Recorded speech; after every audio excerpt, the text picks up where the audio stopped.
nicely. It's the Drew and Fuse Show. The Drew and Fuse Show. The Drew and Fuse Show. Yeah, they clean up nicely. Yeah.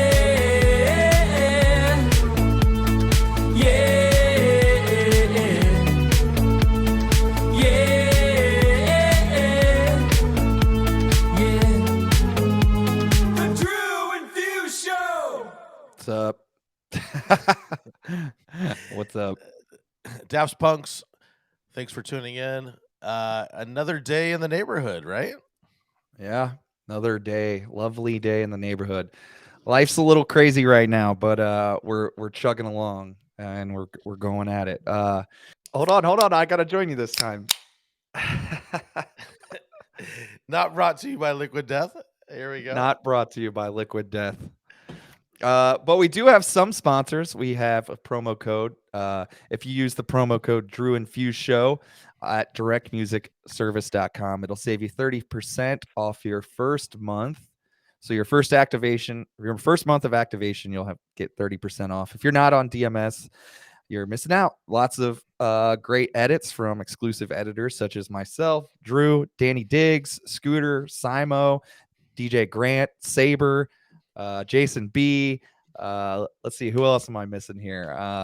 Audio One. You know, what are you doing? Just You're like Oprah.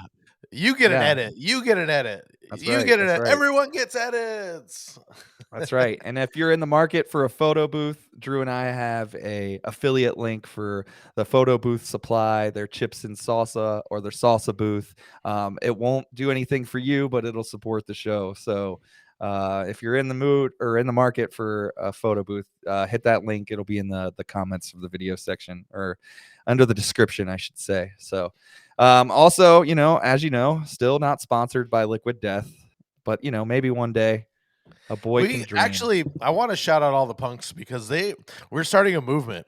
They're legitimately, they were tagging everybody, and we're just going to keep that movement going because I screenshotted that to you. We had Liquid Death liked our post, so yeah, I think we got our first little step forward in getting the podcast sponsored by Liquid Death. So shout out to all the punks that are helping us out. And here we go. And we're still open to seeing those challenge videos, you know, the Conga line challenge. And if you're not sure what that is, it's a video of you playing not the Conga line song, but a Conga line breaking out at your party to any random song. And also the Get Low. Yeah, float challenge. Florida low. Florida low. And that actually did pretty good. I got a couple tags on it. And we got somebody, Nate Nelson started the new one, is the chicken fried challenge. Oh God. I will not be participating in the chicken fried challenge. Oh, come on. Chicken fried, bro. From the boat. Nope. I hate chicken fried. All right. Well, the one that you don't dislike is the Kokomo. The Kokomo I do like the Kokomo challenge. Anyways, well, hey, today's guest, to be completely honest with you, I am a super fangirl for our guest today. He, one of the earliest podcast / streamers / YouTube stars that before all this happened, and I watched all of the episodes. So, giant fan of today's guest. Yeah, today's guest works for a big company out of the Boston area, Big Night Entertainment Group. He just recently transitioned to a new position with new bar ownership. You know, if you guys aren't familiar, Big Night Entertainment Group owns the Shrine in the Foxwoods, Scorpion Bar. They own the Grand at the casino in Boston. They own, or maybe at Memoir. That's what I'm thinking of. Lots of big clubs. You know, they have tons of big DJs that come through, open format and producer DJs. And he was one of their resident DJs for a long time. He was also, like Drew said, a co-founder and a host of one of the things that we loved to listen to back in the day called the Remix Report. And now that you know that what that is, if you've been DJing for a while, you probably know who it is. So please help us welcome Jay Spring. What is up, guys? Thank you very much for having me. No problem. Yeah. Thank you for, taking the time to chat with us today. Yeah, of No, course. giant fan, bro. Seriously. Yeah, Real no, I talk. appreciate all that. That was an awesome intro. And I appreciate what you guys are doing, obviously, and I'm sure we'll get into the podcast thing, or we could start out with it. I got a But question. yeah, How was yeah. it feel? How'd you feel getting canceled for the first time ever with your Pushin' P comment on Twitter? That was That my was favorite was your response that I've never been canceled before or something like that that. was very surprising. I didn't expect it to go that route at all. That was my first tweet that really kind of caught on. It's kind of interesting how Twitter is. I kind of just got back into Twitter. I want to say a month or two ago, and it's kind of interesting how it works. Where I mean, you might get one, two likes on some things, and some things might get up to like 10 or so. But then it's like it can go up real fast. I kind of saw, and the problem was when the non DJs got a hold of that tweet, and that's when it all went downhill. After Yeah. that, I think no DJ had a problem with what I said, and it was basically what I said was just that Pushin' P was it's one of those songs that you play that you kind of go into it knowing it's not really going to work that well, at least at the open format spots, Yeah. and you kind of want to prove yourself and that you are up to date on the newer hip hop, and you kind of got to please the people that want the newer hip hop, so you throw that in real quick, just kind of check it off your list and then get out of it real quick. And I never really thought of that as a tweet that had any racial implications to it, but it was pointed out as soon as the non DJs got a hold of it, and then it went downhill pretty fast after that. But I didn't disagree with what you said because I feel the same way. The club that I mainly play on Saturdays, which is the big room that people always see me posting about. I play that song there, and it gets a little bit of a reaction, but it's like not. Yeah, It doesn't do near what some of the other songs that I'm playing does. So I don't disagree with anything that you said. I don't think it plays into anything, race either. I mean, I think if that people song is just saw my flat. tweets from the month or two before that, like I don't, they'd be like, all right, like we're idiots. But yeah, it was interesting how that happened. I wasn't expecting that at all. And I was actually the funny thing is I wasn't even really DJing at the time that I said that. That tweet was kind of inspired by a video I saw JD post or someone posted of him when he was at Shrine and he was playing that, and I heard it in the background. I just saw the crowd and they just weren't really into it. And I knew why JD was playing it. It was like one of those buzzing records at the time. You kind of just gotta play it. And I know like if I'm in JD's position and I'm DJing it was from Shrine. And I know like probably all the bottle service girls want to hear it too. And it's one of those tracks you play and some people, a lot of people will actually be happy you played it, even if they're not moving on the dance floor. So you just kind of get it over with. It's like First Class, Jack Harlow. It's Yeah, so yeah, big right now, but it just doesn't work. I played it at my wedding this weekend. It was on the request list, and so I played it, and they're singing along to the Fergie part, but the second the rest comes in, they're like, I don't oh even yeah. Second the verses come glazed in. glazed over. Yeah, You know, I've been trying to, with the First Class, I've been trying to try different edits. I've made a couple different ones. Even the one, Drew, I just sent you this weekend, it didn't really work. But the one that I've had the most success with is Pete Down put one up on DMS that's got a little piece of hype. If you don't got no money, take your broke ass Okay. home. And then it Yeah. drops into the song. That's probably the best one that I've had success with Uh, All right. I play a lot of Pete Down stuff in my sets. He's got a good thing going, a good formula just to spice up things a little bit. He does a really good job. yeah, Yeah. that Shout that out one's Pete been Down. yeah, that's been the best one I think I've played. I even made like a personal one that like has like a doom, like a scratch and drop with like a sub drop, and then the acapella, just the G. But it like Yeah. that didn't really hit as hard as I thought it would either. But Yeah, everyone's asking for it. Everyone was asking for Push and P when it came out, so you have to play them. Yeah. And it's you're right. After like the intro and after the initial impact of the song, it kind of just dies down quick. And it's a weird feeling playing a song that everybody wants to hear and everyone's happy you played, but it just sucked the vibe out of the room. It's kind of a weird. That's exactly what happened at this wedding. It's like the number 2 song on Spotify right now, and I just watch everybody is so excited that came on, and then exactly what you say is like letting the air out of a balloon. You just watch the whole room die. It's like I can't mix out of it fast enough, you know? Yeah, and it's one of those songs you kind of. It's almost it's sort of a weird BPM at 107. It's like what else are you gonna go into that's kind of new after that song to kind of get everybody back? You kind of have to have a plan before you play it. Well, at the yeah, wedding I did Lotto, or is it Lotto? Yeah, I did Lato, that. Lotto, yeah, Lato, whatever. whatever. But I did that I don't first, know. and then I went into the Jack Harlow song. But That's what I've been I doing too, actually. at that point it was like how fast I don't even remember what I mixed out of it, because it was like it was desperate times. I was like, fuck, just scratch something and get the fuck out of it, you know? That's pretty much been my move to out is to play like another just a track that I can just drop like with the drop intro and go into something kind of else.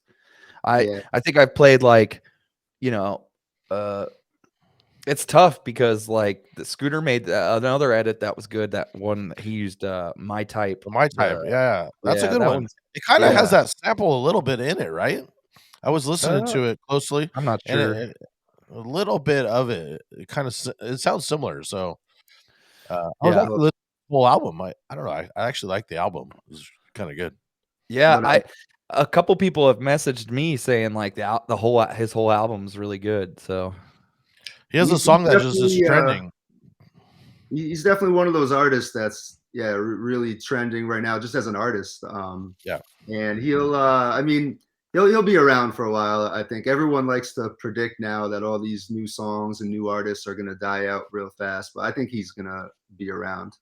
you know what's interesting is he quit drinking, he quit smoking, he's completely sober. And Good. I saw in a little interview clip that he just said he wants to keep his mind clear and stay focused on the hustle. And I'm like, we got to respect that. He's had a Yeah. couple of viral moments lately too. He was on I think at a basketball game and he jumped on to the cameras real quick, like actually behind the camera. And I forget he just did something else too. So he's one of those people that's gonna be like in the news for everything he does too. I think he'll be around for a while. Yeah. Well, and he was just he's from Louisville. Drew, how do you say it? Louisville. And Drew was I just can't there get it down. doing a gig, Okay. so that's why I had to ask. But that's only an hour and a half south from me here. But the Derby was just this past weekend, and that's where the I Derby know. is, the Churchill Downs there. So him and Drake, I mean, he was on camera next to Drake. I mean, doesn't get pretty Yeah, I much any saw that. bigger That than was that. the other viral moment is when him and his squad. I think he brought a bunch of friends with him to the Derby, and they were on the red carpet there, and he got like a big cheer. And it seems like everything he does now is new. So he's a full blown celebrity now. He's Yeah. eclipsed just being a rapper. He's uh, crossed the border And into celebrity. he's grew out of the one hit wonder phase too already now with this Yeah. next with First Class being Well, successful. the song I was actually reading about is called. He has a song about.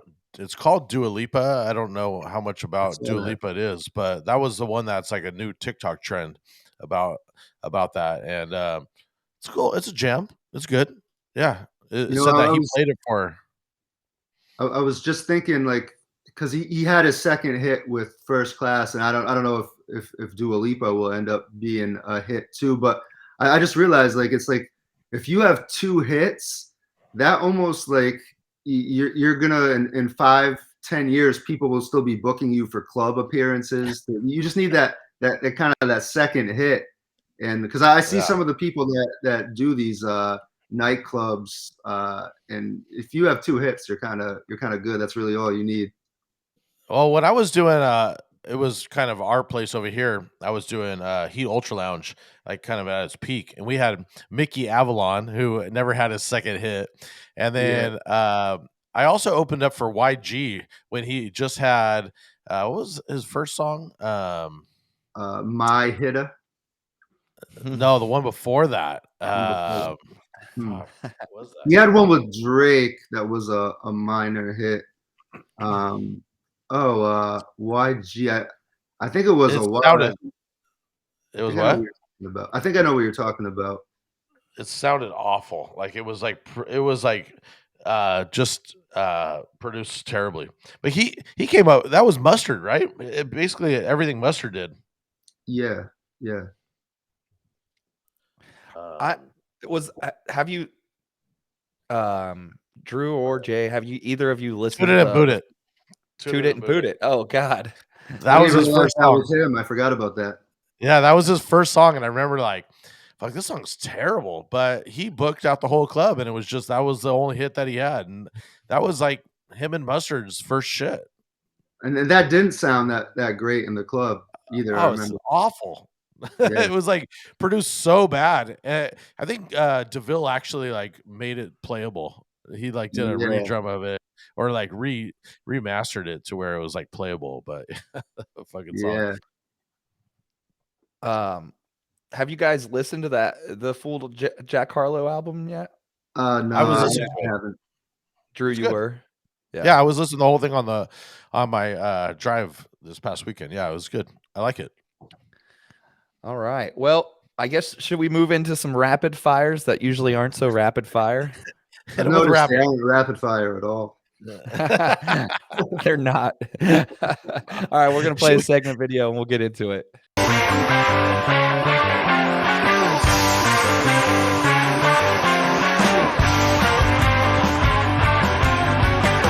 It's now time for rapid fire.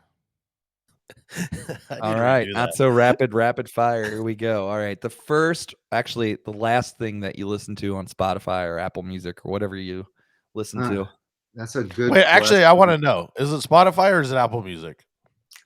For me? Yeah. Neither. I'm if I'm like driving in my car and I want to listen, so this is so bad. I told you guys before we did this, like no tech questions. You'll be able to tell real quick that JD he did everything for Remix Report that involved tech. That's fair enough. If I want to listen to music now and I don't have it, I just go on YouTube and play the song. I don't even know the last. I should have been prepared for this question. Listen, I got a Spotify family plan. I'll hook you up with one of my slots. Yeah, sign me up. I don't even know the last thing I listened to. It would probably be 90s new album. What was that? Gunna's new album. Gunna's new album. I actually, I don't really listen to albums that much anymore. Whenever my friends ask me like, "What are you listening to these days?" It's always tough for me to answer because DJing takes up so much of my listening time. It's always like research for what I'm gonna play. But when I'm not DJing, if I'm listening to something, it's always 90s reggae, and I think it depends whatever song is in my head that at that particular time. I think I've been listening to some Beanie Man lately, so that's probably what it was. That's dope. The records that I collect are actually most of my vinyl is all reggae. Really, So I I spent love that. a lot of money back in the day on eBay buying Yeah. all the reggae vinyl. I was kind of a reggae vinyl connoisseur, so maybe you and I could talk off camera sometime. We probably have a lot of the same stuff, especially Yeah. I would always go on eBay and I would click search item title and description, and I would type in like reggae acapella just to Okay. see which records had the acapellas, because I found some very rare acapellas that were on vinyl that a lot of people don't know about, and that's how I would do it. Is there's some rare pressings of stuff, and I'm sure you probably found some stuff too. I Um, love that. I like how we're going into such detail, and I'm going to keep going, even though this is the rapid fire No, I'm segment. listening. We're Now's good. a I good love it. time to mention that I wish I had known about this back in the day. Is how good Discogs.com Oh, is. yeah. Super good.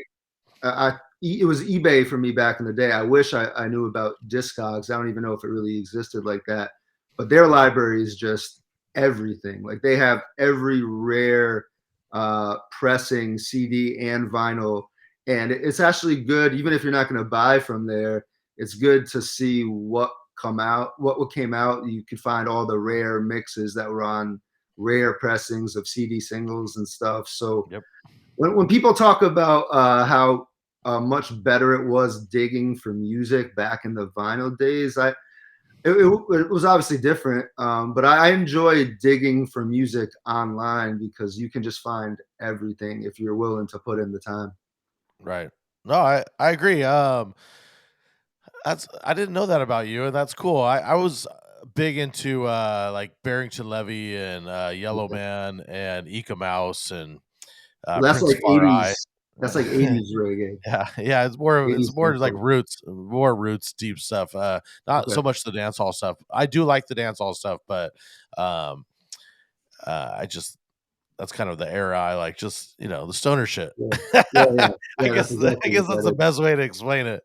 The festival reggae. Yeah, Yeah. totally. So, what's your favorite thing to do when you're not DJing? Do you have any When I'm hobbies or not anything? DJing, I was into the gym, although I got injured. So I don't know if the gym is as much my future. My future might be like yoga, Pilates kind of stuff. Um, I'm old Right. now, so it might turn into that. Love TV, Netflix. I'm a big TV movie guy. Um, What's your current show you're watching right now? just finished Ozark, um, I and need to I'm catch finally. up. That was a great show. Definitely, I think that might make my top 10 of all time shows. Wow. It's kind of Breaking Bad on steroids for anyone who hasn't watched it. Yeah.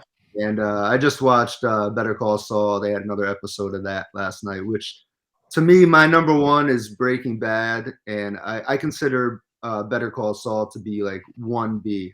I kind of consider Breaking Bad and Better Call Saul the same show almost, so that's my number one. I, I I'd haven't. watch. I'd rewatch Better Call Saul because it was so fucking slow, man. The first two It's a slow seasons were just burn, like, yeah, oh very god, slow. killing me, and then it got so much better. But I kind of lost interest, and so I've been playing A lot of catch up. character building. Yeah. Yeah. Well, you know what I'm watching, and that's why I ask is if you're not. I know as a Boston fan, I'm sure you hate the Lakers, but Winning Time on HBO is It's incredible. amazing. Yeah. It's the first season of the Lakers and how Jerry Buss just bought the team and Magic, and it's so fucking I've good, heard, dude. you know where I heard about that was because I think Jerry West sued them. Did you hear about Yeah. that? Yep. I Yeah, didn't hear Because so. well, they play him as like a raging asshole, and it's weird because I never saw him that way, and so it's super out of character. But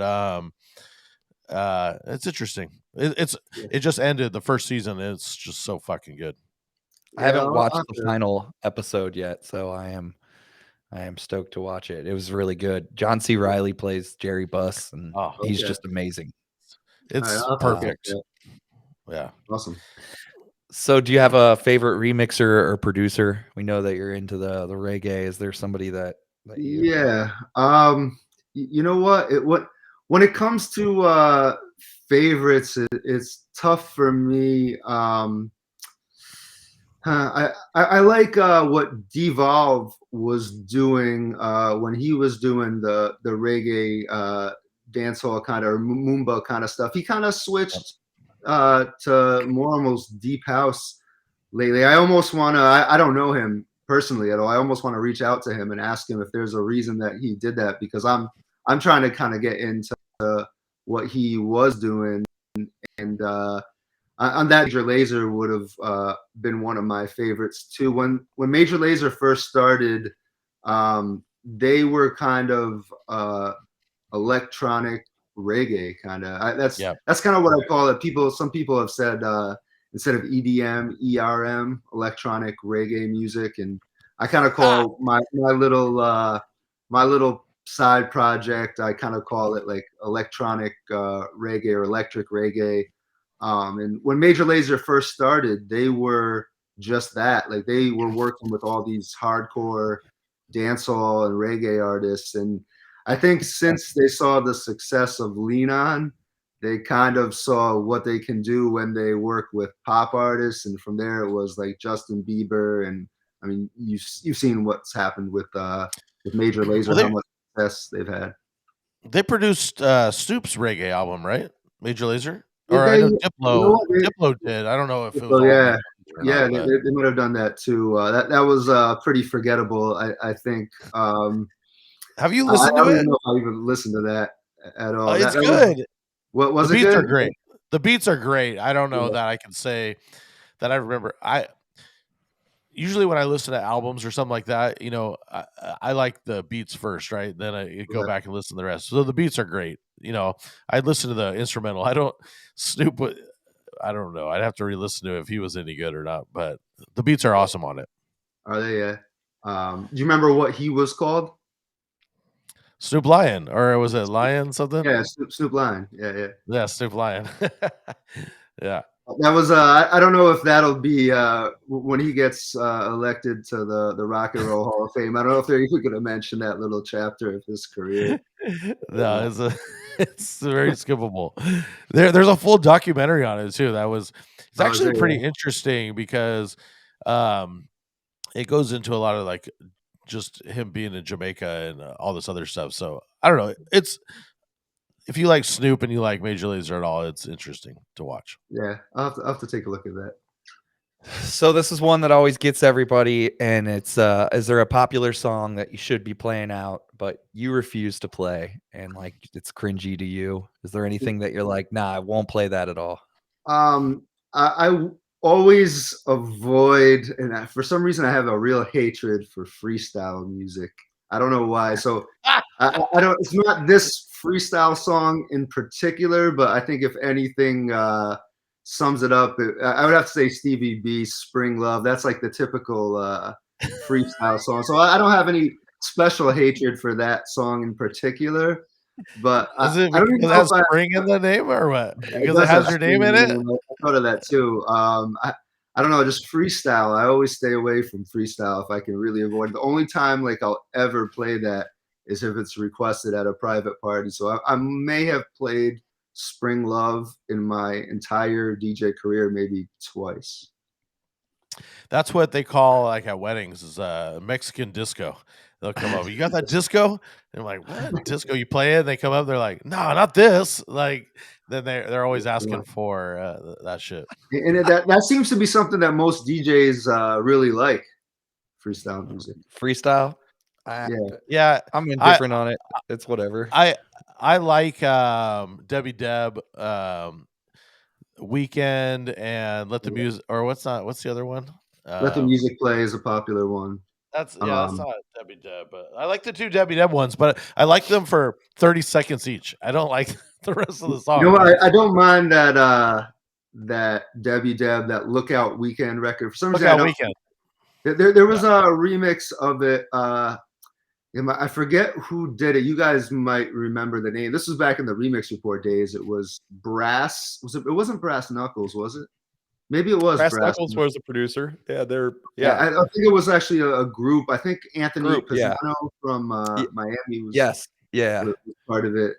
But yeah, they did a dope remix of that back in the day, and I like that little sample. That's the one little part of freestyle that I don't mind.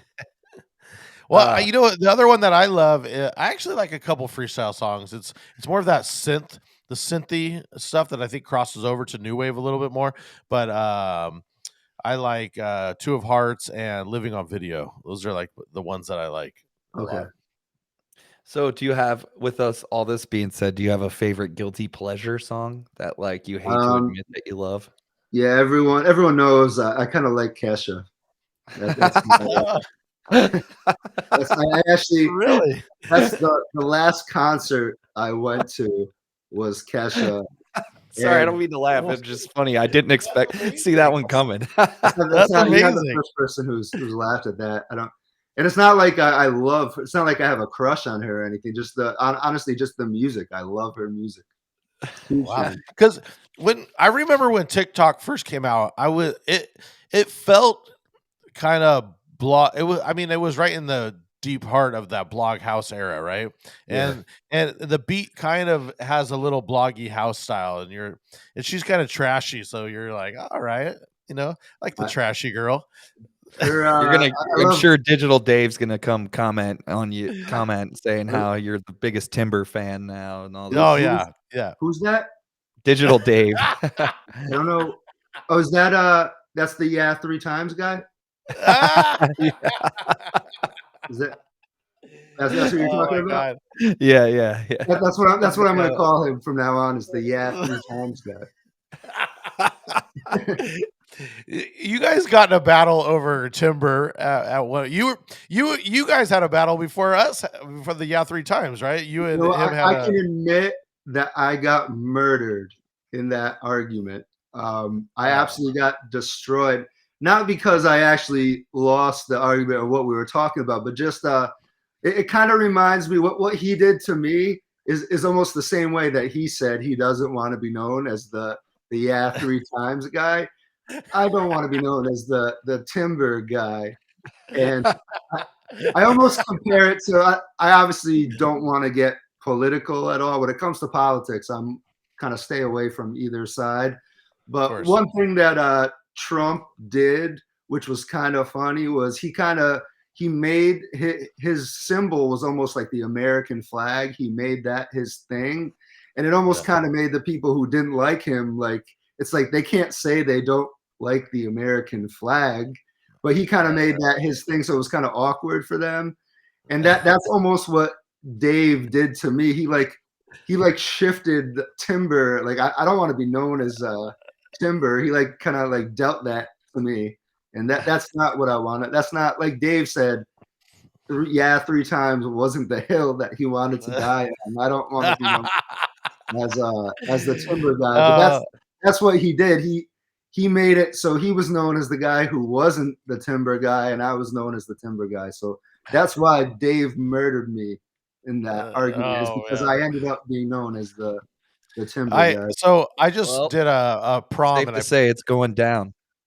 I just posted a little video on, and the song that was big was Timber. Like that, I was combing through all my 360 shit, and Timber was like the one that had the entire place losing their shit. So At the party bar I 10 play, years that's later. been crushing for me. The song's been Has it? crushing for me. It's like I'm indifferent on it. Like if it works, if a song works, it works. I'll play it. Well, Like I always say. So the Timber argument to me, since you guys should have never brought this up, because we're going to be talking about it for a little while. We're going down the rabbit hole Rapid now? fire. So this is what it comes down to. This is really the argument: is should a DJ always play the hottest song at the moment? Should a DJ make the extra effort to play that song? And I know Timber might be a little different. I'll argue with the 3 times guy about whether Timber is I don't think it can compare to Call Me Maybe, or I forget the other song, or Gangnam Style. Timber wasn't at that level of corniness. I don't know if you guys agree with that. I agree. Yeah, I with agree. that. I agree. Okay, it didn't have that stigma. Now, I know when you're playing at bottle service clubs and just in general, DJs should try to keep a little bit of an edge to them, and I agree with that. And I agree with a lot of stuff that the Three Times guy says in terms of song programming. I'll call him Dave for now. I love me and Dave are good friends, so I'm just Nope. kidding. That's so I good. love But it. so I understand all the stuff about bottle service clubs should be trendier, and I don't want anyone to think that what I was playing at Shrine, I was actually playing the original version of Tim As Is at Shrine. I agree that would be a little taking things too far. I always played the Riddler remix, which I don't know if you guys are familiar. You should look it up afterwards. It kind of made it sound almost it had a hard tribal beat to it, and it had almost a dark kind of vibe to it, and it totally flipped the record. It didn't sound anything like how the original sounds, and I'd probably play it a lot of times at 11:30 or 11:45. But again, back to what I said, I really feel DJs should make that effort, especially Timber is actually a special example because that's one of those records where even at a bottle service club, I mean, it depends, I guess, club to club, but at least at Shrine, as trendy as Shrine is, I would still have said that 75% of the girls wanted to hear that record when it was the hottest song out. And I don't think it was a record, especially if a DJ played a remix to it. I don't think it was a record that was going to turn the trendy people off that much that they'd be leaving in droves the club if you played it. Um, the best quote in all of Remix Report that I've ever had, and actually it wasn't even on our show. It was when Rocket Scientists interviewed us on their show. They were doing I don't know if their show was called the Rocket Report when they started it, I but vaguely remember that. Yeah. they had their own podcast a little after Yeah. we had stopped ours, and they brought JD and I on, and we talked about Remix Report. They were doing the rant, right? They were doing a rant. Yeah, they had the Rocket Rant was on our show. That was Solar's doing that, and Yeah. I think he was told to stop. I believe by his agency, by Mood Swing. I think that's what happened. Is they told him to stop because I guess it's not a good look for a DJ to just only be ranting. Maybe I mean I can see where that maybe that's not even though it was all in good fun. I I can think see all why. publicity is good publicity. I mean, Yeah, I think so too. Not, I mean, it was in good spirit. The Rocket Man. There wasn't anything really bad about it. But the best quote in all of Remix Report, I think, was I don't know if it was either Solars or Goozy from Rocket Scientist. One of them said, "You know what? These girls, a lot of them, they just work at whatever job they have, 9 to 5 or whatever it is, all week. They get together with their friends Friday nights, Saturday nights. It's the one night they go out, even if they don't go out every week, maybe it's once a month with their friends. They get to the club. Some of them even have boyfriends. It's not like they're looking to hook up. They just want to go with their friends to have fun. And they and their friends, they have their favorite songs. They just want to dance with their friends, have a good time, and hear the music that they love. And they just want to hear Katy Perry fireworks, and they want to belt out fireworks or whatever their favorite song is at the moment. And Yeah. to me, that really made me think. That made me think yeah, as a DJ, you have a lot of power.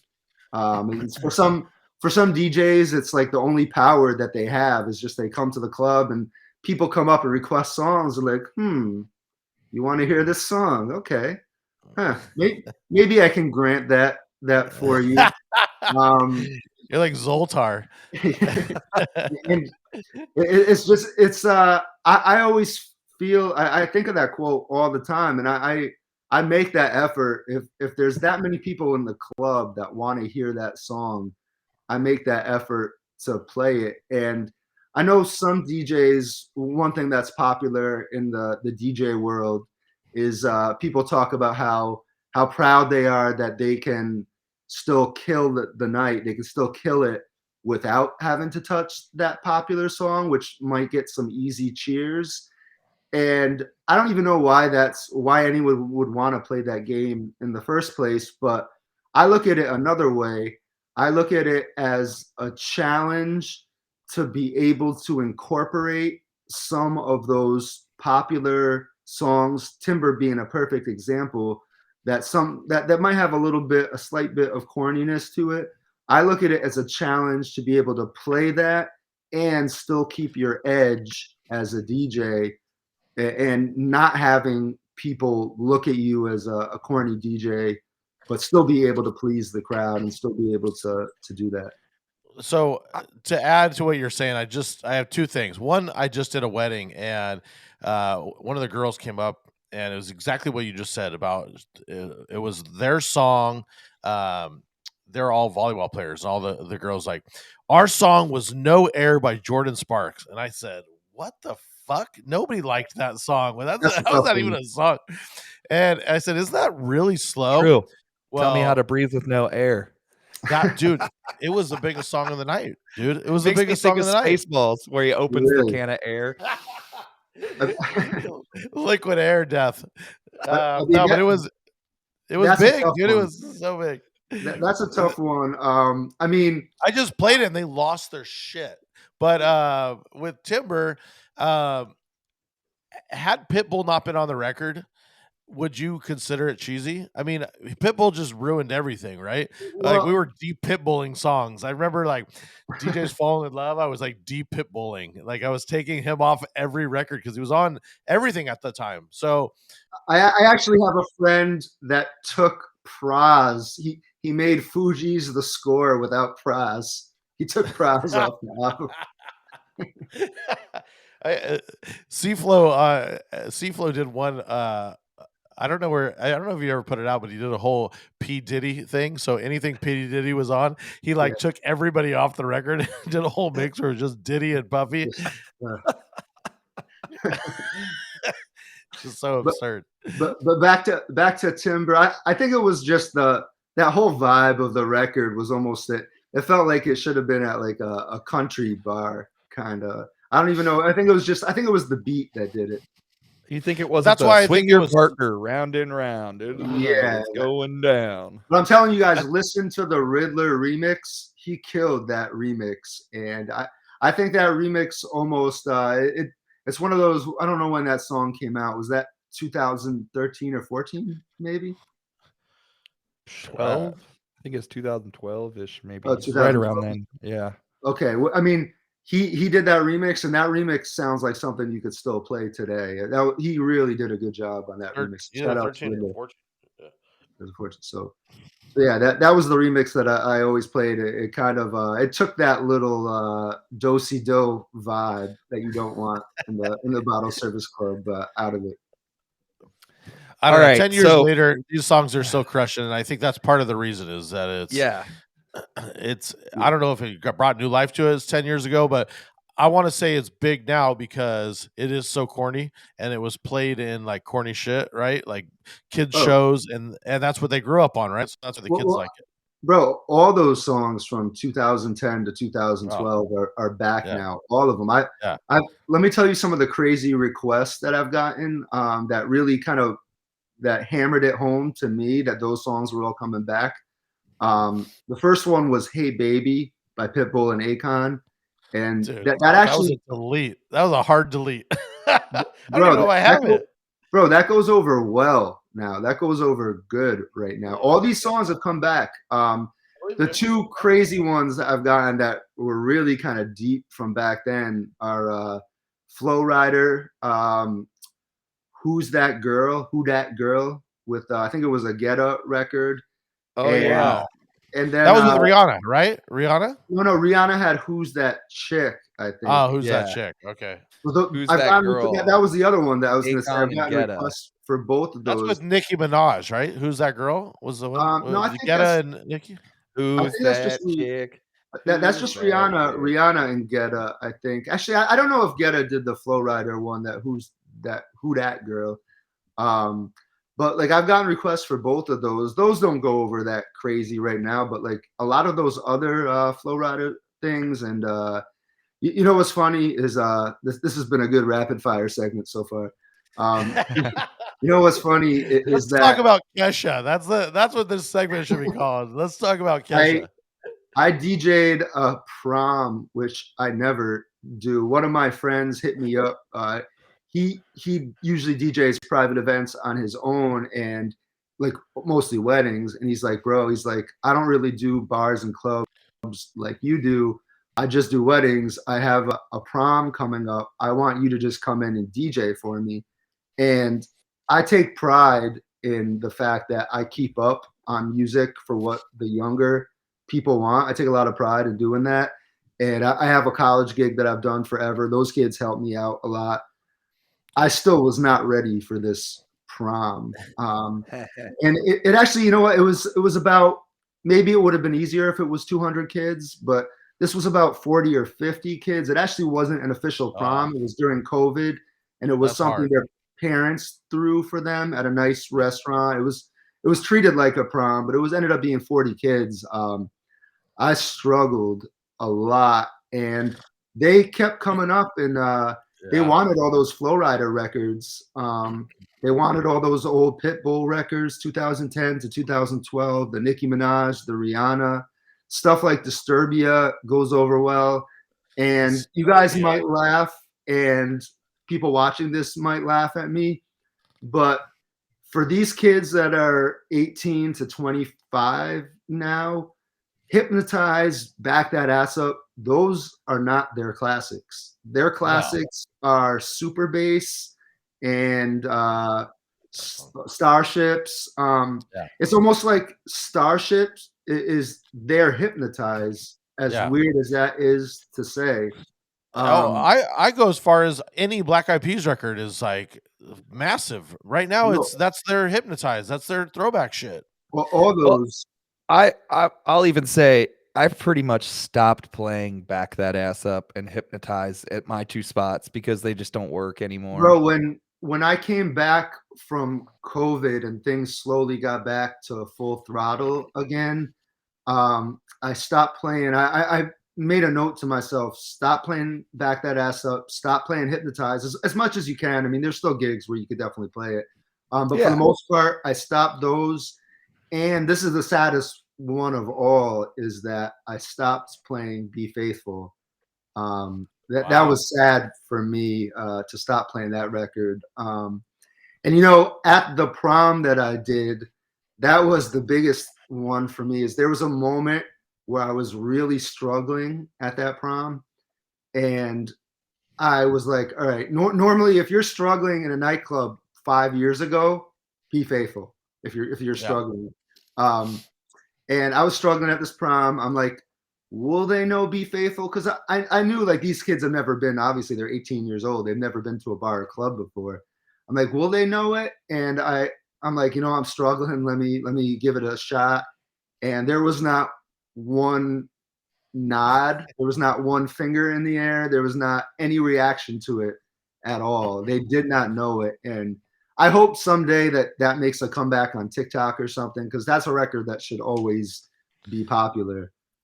For me, what's funny about that song is anytime I'm playing where a wedding, I do a lot of weddings. So anything that I wouldn't say is like noise ordinance, but anytime they're like somewhat thinking about the sound, if I play that record without fail, somebody will come up and say, can you turn it down?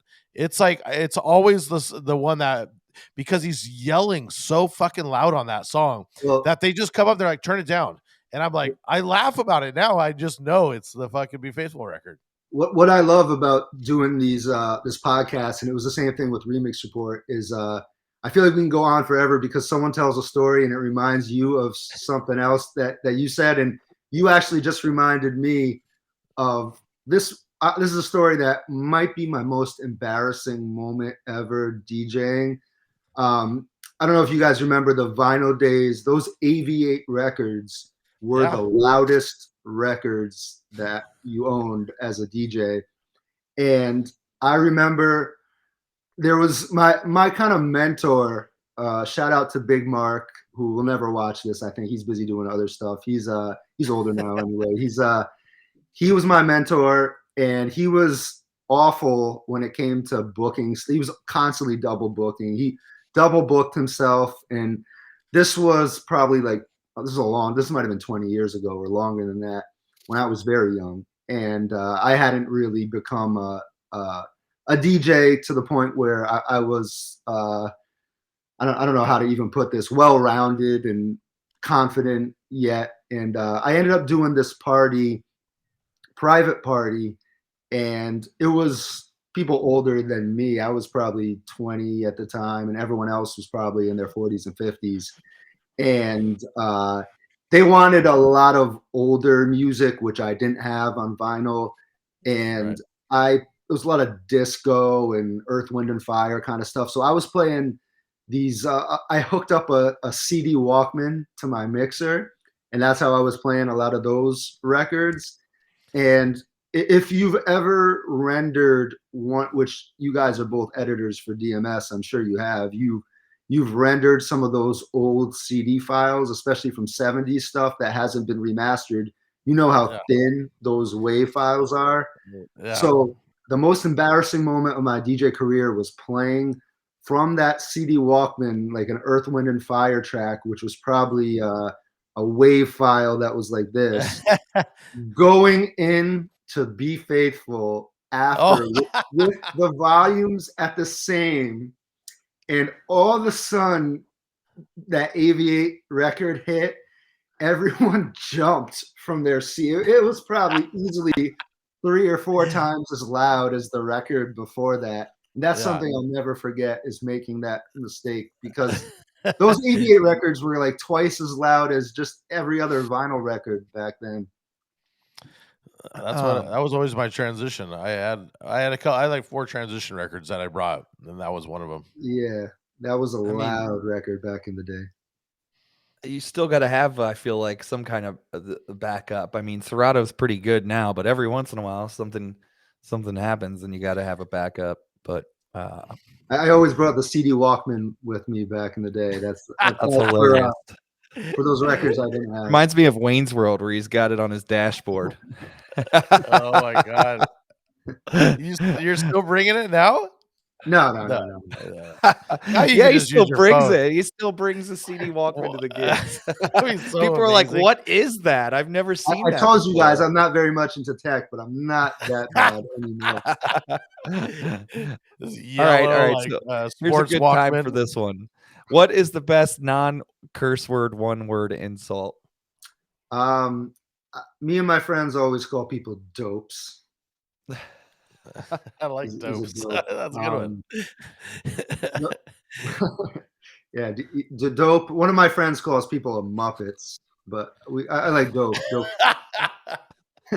Either one of them. Wow, I love hearing what people say. It's always so different, and it's always the best when it's like unique to the friend group too. Every friend group has something that they say, you know. So it's always funny. What a dope. Just I don't know. That's what we always say. I like that. Me and my friend group have been saying lately, when we have a guy that we're like, you know, if anybody's just kind of piece of shit, we'll just be like, what a guy. That's our new thing right now. We'll just be like, what a guy he is. Every group of friends has their own little I remember Aiden's was jabroni. Was that what it was? Yeah, jabroni. Yeah. Yeah. Which turned into giblet. Gibbet. Yeah, the croc things. I got my daughter on that gibbets because she hates Crocs, but she wears them all the time, and I'm like, you got to just start calling your friends gibbets, and she's all on board on it. Next thing you know, it's going to go viral on TikTok, and it's going to be because of our show and your daughter living out in trendy California. It's a gibbet. So Boston area, is there a go-to food for you? Like if somebody comes and visits you, like what's a place that you would have to take them? That's a good question. I'm actually in Connecticut. I was DJing in Boston a lot. JD and I both live. We grew up probably 15 minutes from each other, and it is a crazy area. Not to get off topic too much, but we just happened to luck out where we grew up in the middle of nowhere, and it just happened to build the two biggest casinos like in the world. Just happened to come to Connecticut right near where we live. This was a question I was not quite prepared for, but I can tell you my favorite pizza spot. I'm a big pizza guy. Is Irene's, just a local spot in Norwich. I actually, and as you mentioned in the intro, I just made the switch from Foxwoods Casino to Mohegan Sun. And just out of curiosity, have you guys heard of both of those casinos? Yes. I only because of you, but otherwise, no. Okay, no, you want to. Yeah, Okay, well, AM They did actually- just at Mohegan Sun for a while, right? AM played out there, I think. Yeah, he probably played. I know we had him at Shrine. We actually back when I worked with Big Night Entertainment Group. I make it sound like it was a long time ago, but I'm still in the habit of saying we or my company, and I still say that. But this was probably 2010 or 11. They had AM and Jazzy Jeff do the combo. I'm not sure if AM was ever at Mohegan Sun or not, which is my new home. But a lot of big names have come to both casinos, and they're legit. I think they're still. I don't know if they're still number 1 and 2 as the biggest casinos in the world. They may have built one. I think I remember hearing they built one in like China that was bigger, but they're always making additions and stuff on these casinos. So who knows what it is now? But these are both big casinos. I know. What's the deal? There's one in Philly. I think there's a casino out there that some of the Philly DJs play at. And Fuse, did you say that you were playing at a casino? Is there one in Ohio? There is one in Cincinnati. There's actually a couple that are in the area, and it started out as a Horseshoe downtown Cincinnati, and then it transferred, or they changed names and called it Jack, and now it actually got bought out by Hard Rock, so it's a Hard Rock now. So here, okay, so I don't know, like when I see some of these other casinos, like I don't want to brag, like our casinos are like way better than yours, but I think these casinos are like night and day from some of the other ones that I hear about. Like these are like massive. Like I know Foxwoods, they've had a lot of big name DJs that Big Night brought in, and I know Mohegan doesn't do it as much with bringing in the big DJs, but like Ed Sheeran concerts, Justin Bieber's coming up. Wow. So these are like legit big casinos that have big concert arenas, big, huge gaming. I don't know if they built a water park at Foxwoods. I think they were talking about doing that. They have like a racing cart thing there now. They have like I used to DJ when they had Liquid Sundays at Foxwoods, which they have like a huge Vegas style pool outside. So like these are both legit big casinos, which I can't stress how much we grew up in the middle of nowhere, and it just happened to build these big casinos. Are they Indian casinos? Because that's what They are both okay. Indian casinos. And after that big long casino rant I just went on, I remembered why I started going into that was because now that I'm at Mohegan, they have a Pepe's pizza place, which I'm not sure if you guys have ever heard of Pepe's Pizza, but it's regarded as maybe the #1 pizza in the country. A lot of people consider New Haven, Connecticut to be the pizza capital of our country. I was actually in Connecticut, and shout out my homie Todd. He took me to a couple of those places. I guess Barstool like ranked it at the top. Like, yeah, so you guys are familiar with Barstool. Yeah. Barstool started out as a Massachusetts, a Boston thing, and obviously it's just gotten huge now. But yeah, Portnoy, Dave Portnoy. That's where I went. Yeah. Yeah, it was Sally's and Pepe's were the two highest ones that he gave up in New Haven. But there is Pepe's has a second location in Mohegan Sun, so I'm sure I'll be having that pizza more often now that I'm working at Mohegan Sun. Now I'm So yeah, craving let's pizza. yeah, and let's talk a little bit about this transition. So you were with Big Night Entertainment, which I mentioned earlier in the show that they Yeah. own quite a few clubs, and So one being the Shrine. yeah, they started off in the Boston area, and let me just say this before because I'll probably go into my story a little bit here, and I I think my story is a really really good one for other DJs to hear. Not I don't want to like bore everybody like talking about me, but at the That's why same you're on, time, man. We want to hear about you. there's a lot of lessons I think to be learned. A lot of stuff that I did wrong over the last 12 years, and just a lot of stuff I learned in general. And I think my story has a happy ending because I end up with a big second chance in my career, and there was definitely some low points going in. So as far as my story goes, I'll start it after all like the small bars and stuff. And once I finally worked myself up, I started with Big Night Entertainment Group back in the summer of '09. They opened Scorpion Bar, and I started there. And eventually, I got into Shrine. And this is the pretty quick version of my story. And I ended up having that relationship being with Big Night till about March or April of this year. So a couple months ago, like you guys said in the intro, I was like literally just making the transition, and had a lot of good years with Big Night. And I mean Shrine. I'll give you the background, I guess, on Big Night. Is that they started off with, I believe, a water park in Massachusetts. I don't know what year it was. Let's say 2007 or 8, or maybe before that.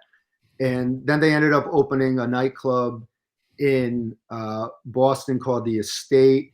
Next was Shrine at Foxwoods Casino, followed by Scorpion at Foxwoods.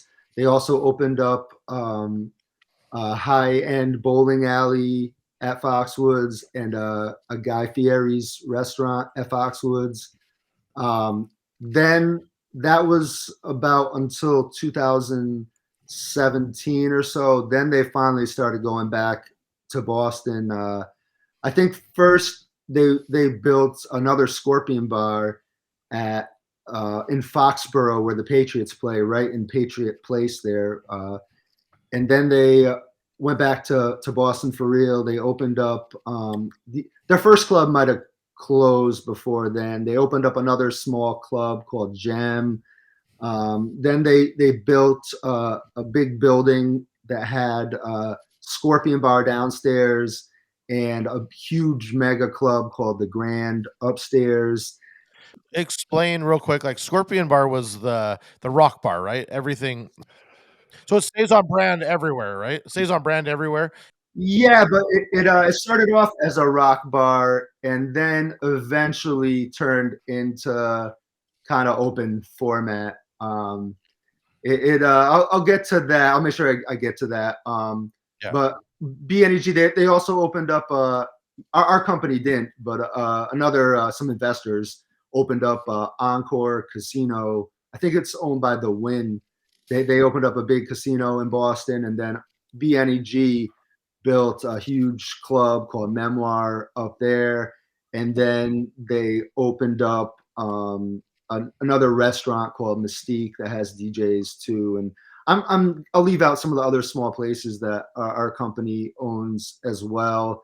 And I think DJs kind of find it interesting when they hear these names like Memoir and the Grand and Shrine, because you guys probably all it sounds familiar because some of the big open format or even EDM DJs, you'll hear them playing. And as DJs who are part of the DJ community, you always kind of take note when you hear a big club. I know I still remember the names of the clubs that AM used to play at from searching his YouTube videos, like Aura, I think was a club in New Jersey, and I remember hearing all those names just from his videos.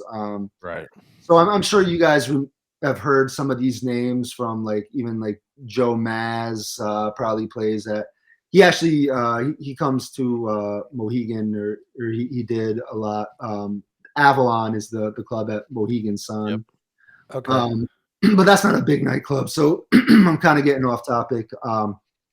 But anyway, so Big Night kind of over the 10-year period took over the Northeast. The company was just in general as a hospitality group. I think it was like the fastest growing hospitality company in the country. The little company that I started working for became that. And I mean, if you're a DJ in New England and you're not with Big Night, which I'm not anymore, it's kind of weird because they own I don't know what the exact number is, but it's almost like 3/4 of the big clubs in New England are Big Night clubs, and now they have their core group of DJs who plays in those clubs. So it's like Big Night is nightlife in New England. Right. And I worked for that company. Started in 2009 at Scorpion, went to Shrine, and I had a good run with them. As far as what happened with them, it's a question I'm going to be asked all the time, and basically, it's like they kind of, as I said, when I started in 2009, we were this kind of little company, Scorpion Bar Shrine, a club in Boston, and it was like 3 or 4 or 5 core DJs that I was a part of. And as they kept adding these venues, I mean, eventually the company grew to like 35 or so DJs. I'm just throwing that number out there. It was a huge number. And obviously, from Foxwoods, once they started building these huge clubs in Boston, the company kind of shifted to Boston. They used to have the office at Foxwoods. The office moved to Boston. And eventually, as things shifted to Boston, I was kind of more out of the loop a little bit. And I mean, as far as networking and stuff goes, I wasn't around as much for that stuff. And as the company grew in DJs, I think they started kind of grooming and growing their own DJs within the company. And obviously, they took pride in those DJs. And as the company expanded, more gigs came up. I kind of started getting less of those gigs, and the DJs that I'm sure they were proud of, who are all great DJs that they kind of raised. Those guys eventually started getting more gigs, and I mean, I kind of saw the writing on the wall. I kind of went from, as far as my career goes, a lot of ups and downs.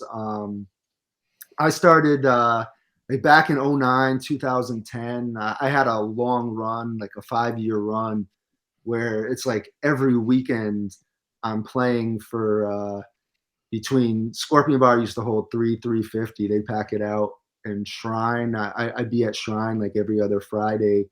They used to get, I mean, it was like 400 to 1,000 people. So I was playing for huge crowds every weekend for 5 years. And eventually, like our BNEG owned these big clubs, but like I said, I didn't mention some of the smaller places they own too. And eventually I went from DJing at like Shrine and Scorpion Bar, and I was DJing at like, they owned a place called CBS Sporting Club at Foxborough at Patriot Place. And I'm laughing while I say it. They would laugh too. I'm not laughing to throw shade. It was funny. They tried doing DJs there, and it just didn't work out. But it was kind of funny, a funny story. So it almost felt like I was DJing at Applebee's, to be honest. And it never. I said that to the owner, and he laughed too. I mean, they tried it. It didn't work out. And there was one You night. see that meme where it's like the guy at McDonald's and he has cables running everywhere? That's what I imagine. That was kind of. I mean, there was one night. So it's a sports bar, and there was like one night where like I'm playing the breaks in between the Dodgers World Series game, and like I'd bring up my volume during the commercial, and I'd mute it while the game was being broadcast. And I think it ended up like trickling out. The crowd trickled out that night. It didn't work. We tried doing the DJ thing there. It didn't work. But there was one night where I remember that they said that all right, it was one of those things where they're like, you can go home at midnight. We'll close early if there's just nobody Oh man, those are here. rough. And it ended up being one of those nights. So the managers told me that they were going to go to the back and they'll find out. They'll call up and find out if the owners wanted us to shut it down. So I'm still DJing. There's nobody. No, not one soul is in this place. The manager goes to the back. The bartender goes to the back. It's literally just me in this restaurant playing. And then the bartender kind of leaves. I see the bartender walk out the door. I don't know if the doors are even open to the place at this point. If she had locked the door behind her, I don't know. I'm still playing music. There's nobody in here. I don't know if we're open or closed. I'm still playing music at full volume, kind of. The manager's still in the back, and she hasn't come out. So it ended up being like 15, 20 minutes of me playing music at a club for nobody that I don't even know if it's open or not. And finally, the manager comes out. She's like, "Yeah, we're closed. You can go home." But, Oh my god. but I went from DJing for like 1,000 people at Shrine every weekend to doing spots like that where it's like I don't even know if I'm playing in a place that's open or not. And eventually, like a lot of the guys who were opening for me started getting like way better gigs than I was. And like I said, they're all great DJs and they deserve it. And I know the company took pride in kind of growing them. And at that point, I kind of saw the writing on the wall. And then they told me they were kind of cutting the core group of DJs down to, I think, like 14 or 15. And I didn't make the cut. I would always say that like a good run at any club is 5 years, right? You always know after 5 years, it's like, okay. I mean, Yeah, I like was. people want to just change it up. It's I don't think it's anything personal. I just think it's a 5 year. I mean, and you did almost 10 plus. I did 13. I was Jeez. about, and so I'm very grateful for the run that I had, and very grateful for being able to work for that company. And you know, like it's funny. I have like all my good friends are like, man, the company they'll never be the same without. I'm like, bro, like they'll be just fine. They're in great hands, and they're like Right. they've been very successful, and they'll keep being successful. And What's your advice for like DJs? Like, so you yeah, know, do well, you would you have actually I have a question. Would you have yeah. been allowed to? It's not like a Vegas thing where you can't like Vegas is very much you work for that company and that's what it is, right? Would you have been allowed to work for different companies and different No, venues, or you're I all in wasn't. and that's it? We signed. What's the word for what there's a word for what you sign where you can't Not compete. non-compete. Yeah, I had to sign a Yeah. non-compete. And so I was just with them for a while. Like we were treated very good. Like I was full time with benefits and everything. Oh wow. So it's a deal Wow. that not a lot of DJs have the opportunity to get. And let me actually, you know what, before I give the advice, because there is a lot to be learned from my story. Let me just kind of. I think it's better if I finish it, and Yeah. I'll and then after that we'll definitely get into that. So I talked about how I had a lot of good years with the company, but eventually it started winding down. And as it was winding down, I told you the story about me doing some of these places that weren't quite what I was doing at the beginning. And bro, like like my career, I just felt like I had gone so low, and I wasn't only playing with Big Night in some of those venues. I did have the non-compete, but the non-compete was for pretty much for Mohegan Sun for me. And they obviously didn't want me playing at any big bars that were in competition with their big bars and clubs. So I wasn't doing all my nights with them. And as when things were good with the company, they pretty much filled my schedule. And as it started winding down over the last 5 or 6 years, I had a lot more free nights to do other places. So I was doing a lot of other places. And back before the pandemic, so right at the beginning of 2020 was the lowest point of my career by far. I was still making money and I was still had a full schedule, but I was just doing these places. It was kind of a running joke with my friends, and I can always laugh at myself. The Applebee's. I was doing like a lot of places. Like I had this stretch where I was DJing for like 15, 20 people every night. And it was like, I had a joke with my friends. Like I'd take snapshots of my Serato screen. I'd minimize Serato and I'd have like my Apple Notes up there. And I would always joke like I could write a novel. Now's a good time for me to work on my writing while I'm DJing. And I would like kind of show, I would start off on the video. I'd send it to my friends with a clip of my Serato screen. Then I would zoom to the crowd that like wasn't there. And it was, these were some freestyle music's playing in the background, and I could have just played anything. So there was a time that this was right before the pandemic, and I don't want to like blow up any spots, so I'll just say that there was a big it was kind of a big deal in the DJ community. It still is type of media that came down. I met with them in Miami. I mean, you guys all know who they are. I'll tell you off camera when we're done. Yeah. They were in Miami in 2010 for WMC, and they interviewed JD and I for Remix Report. They went up to us, saw us, and wanted to get us on camera, interview us. And so that was in 2010. They actually came down recently to Boston and Connecticut for Big Night, and they did like a kind of a special on us. And it was like an hour long or so, interviewed a lot of people. I wasn't even interviewed, and my name like wasn't mentioned at all in the hour long. And it's not so much even that I deserve to be at that point. It's not like I'm mad, but it kind of made me realize just how far kind of I'd fallen. And my career in general, when you think about like 2010, everything was going great for me. I was spinning for all these packed nights at Scorpion and Shrine. Remix Report was going. I had recently done a couple mashups a few years before that were popular.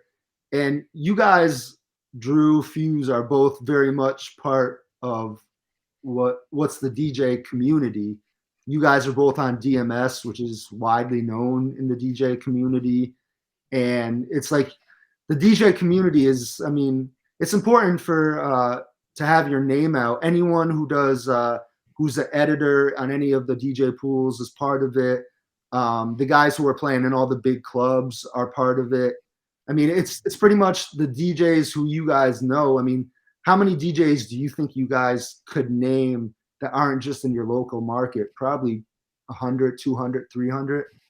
And those guys are all very much part of it. And I was very much a part of that back in 2010.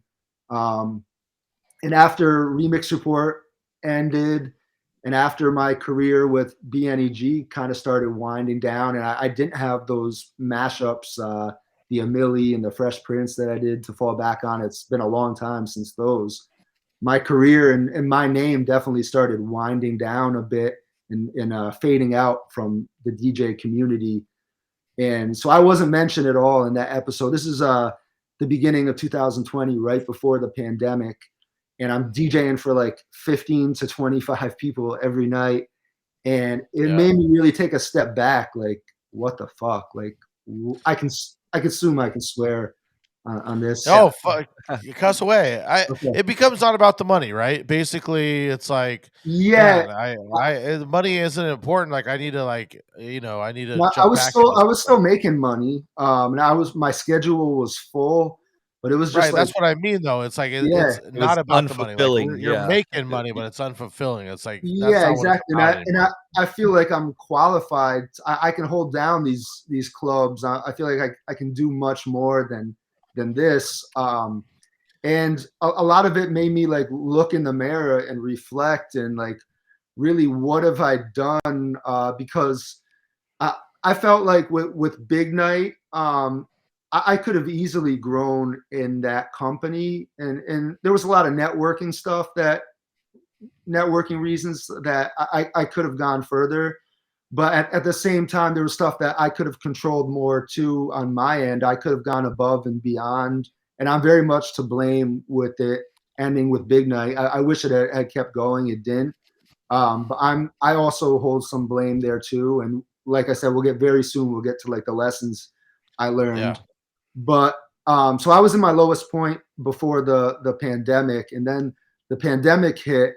And honestly, this is a joke I've made to a lot of people. I feel weird saying that the pandemic was like the greatest thing for me, because all Dude, these people, I say it all the time. It was the greatest thing that ever happened to me. imagine being like, after 9/11, being like, bro, that was like the best thing for my career. It was like, helped me so much.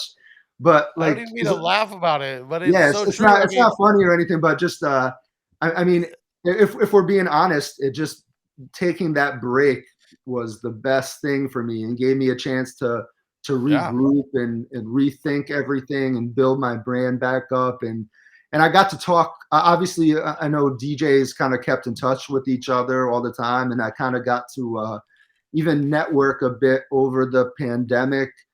And so we come out of the pandemic, and I feel like I'm in a much better space personally, at least with my brand. I'm ready to start building that up.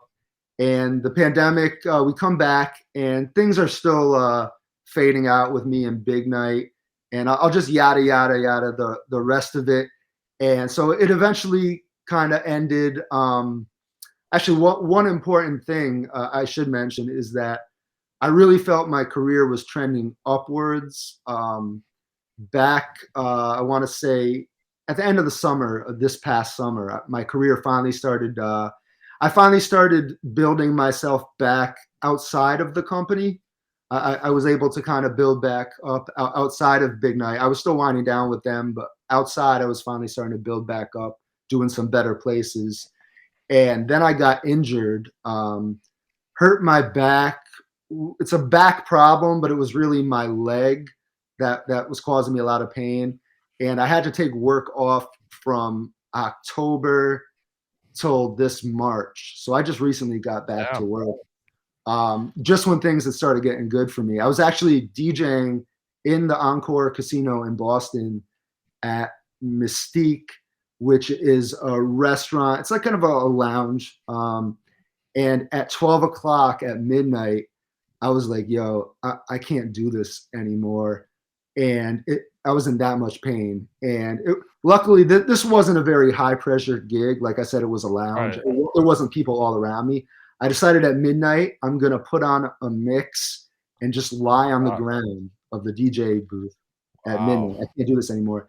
So all of a sudden, it hit me, like, when I say I can't do this anymore, it's not just for this night. Like, I mean, like, it hit me that I'm going to have to cancel all my gigs in the future, for the near future. And I started sweating. My anxiety took over. As soon as I put on the mix and I went to lay down, I just fainted. I passed out. I like banged my head twice going down. I banged my nose. I was just bleeding from my nose and the back of my head. I hit the back of my head. I had a huge gash, and there's just blood everywhere. And it was funny because I laid down for a while, and that used to that would kind of make it so I could stand for a while after that. So I got back up, and I didn't realize how I looked. I tried to tell the manager like I Oh was my god! I'm like, no, I can Can't still even work. imagine, dude. I didn't realize I had blood all over my face. So he's like, nah, bro. He's like, go clean yourself up and go home. But so anyway, that was my Fuck, last night dude. DJing in October. I didn't start again till this March. I feel much better now. And Big Night kind of let me go in March or April. So I was a little nervous, but luckily I made some good connections in Big Night. And one of those connections was a friend. His name's Cody. He works in Mohegan at this spot called Vista, which is owned by the Lions Group. They also own a big club at Mohegan called Avalon. And luckily, he worked at Scorpion Bar with me. We became friends. He ended up going to Vista there at Mohegan. I texted him right after I got let go, and I was just like, I had always texted him in the past, and I would say, "Hey, man, are you looking for any DJs?" Because I would recommend my friends to him to see if he could book them. This time, I texted him, and I was like, "Hey, man, are you looking for any DJs asking for me?" And then he texted me back like, "Yo, what's up?" I told him the deal, and he's like, "Yo, I might have something for you." And it turns out the main resident there is moving soon, so it worked out just timing wise for me. I was able to get in at the other big casino, which I don't know what I'd be doing if I wasn't there. I'd be like traveling a lot, and I happen to live literally 2 minutes from Mohegan Sun. Not Oh even. my god, that's rad. So it just worked out perfectly. So that's my story. As far as the lessons to be learned from that. Well, I mean, before you get into that, what I want to say is it just goes to show, like, always be nice to everybody, right? I mean, Oh yeah. that's just, you don't know who the fuck anybody is. It could be the busboy, it could be the fucking waitress, it could be anybody, and you never know. It's like always be nice to every single person, and it takes you. Perfect example. So this is my big second chance. Not only am I starting, was I lucky enough to get pretty much the same job somewhere else, that a job that's very rare to get. Not only that, but I'm also feeling better now, and I'm slowly getting better, and I'm able to DJ again. So in two ways, this is a big second chance for me. So like you said, the big lesson from all this is just our industry is all about relationships. 100%, bro. I can't say that word enough, relationships. And like, that's all it is. I just can't stress that enough. So I made so many friends over the years with all the managers, the staff at Big Night, and those jobs. I mean, Big Night's such a great company to work for, and you can use it to move on to other places too. It has such a great name. So a lot of the managers end up, who are like assistant managers there for the restaurants, they'll end up taking GM positions somewhere else. So Right. I've had a lot of opportunities come that way from all the managers I've been friends with that end up going other places, and they'll reach out to me to DJ, and it worked out so perfect for this. The other lesson I've learned is for guys who, this is for two DJs, for the DJ who has a long-term residency like I had, and just in general for the DJ who everything is going very well for.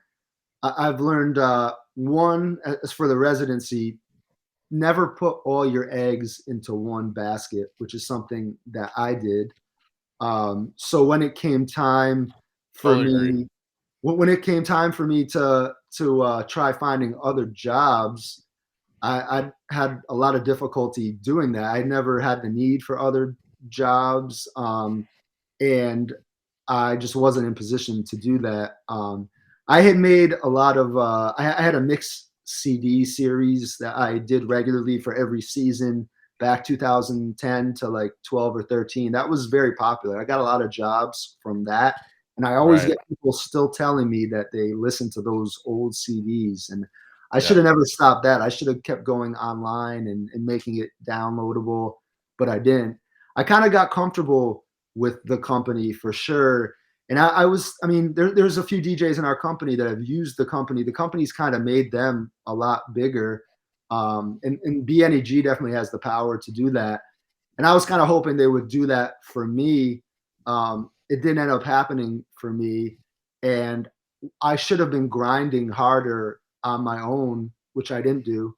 I got comfortable with the company and kind of thought things would just stay as they were or continue to get better because that's what had happened in the past.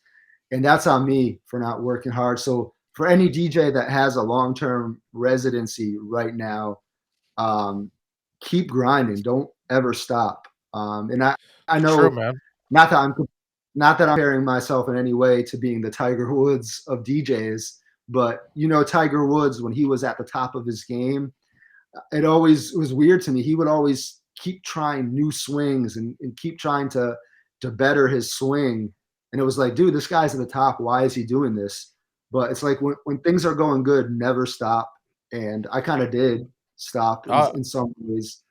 I have a similar story in that 2014, 2015, it was kind of, I mean, it was 14, I would say, was the end of the EDM boom, but I basically had to take that year off and then reinvent myself in 2015 and just kind of transition into private events. And Yeah.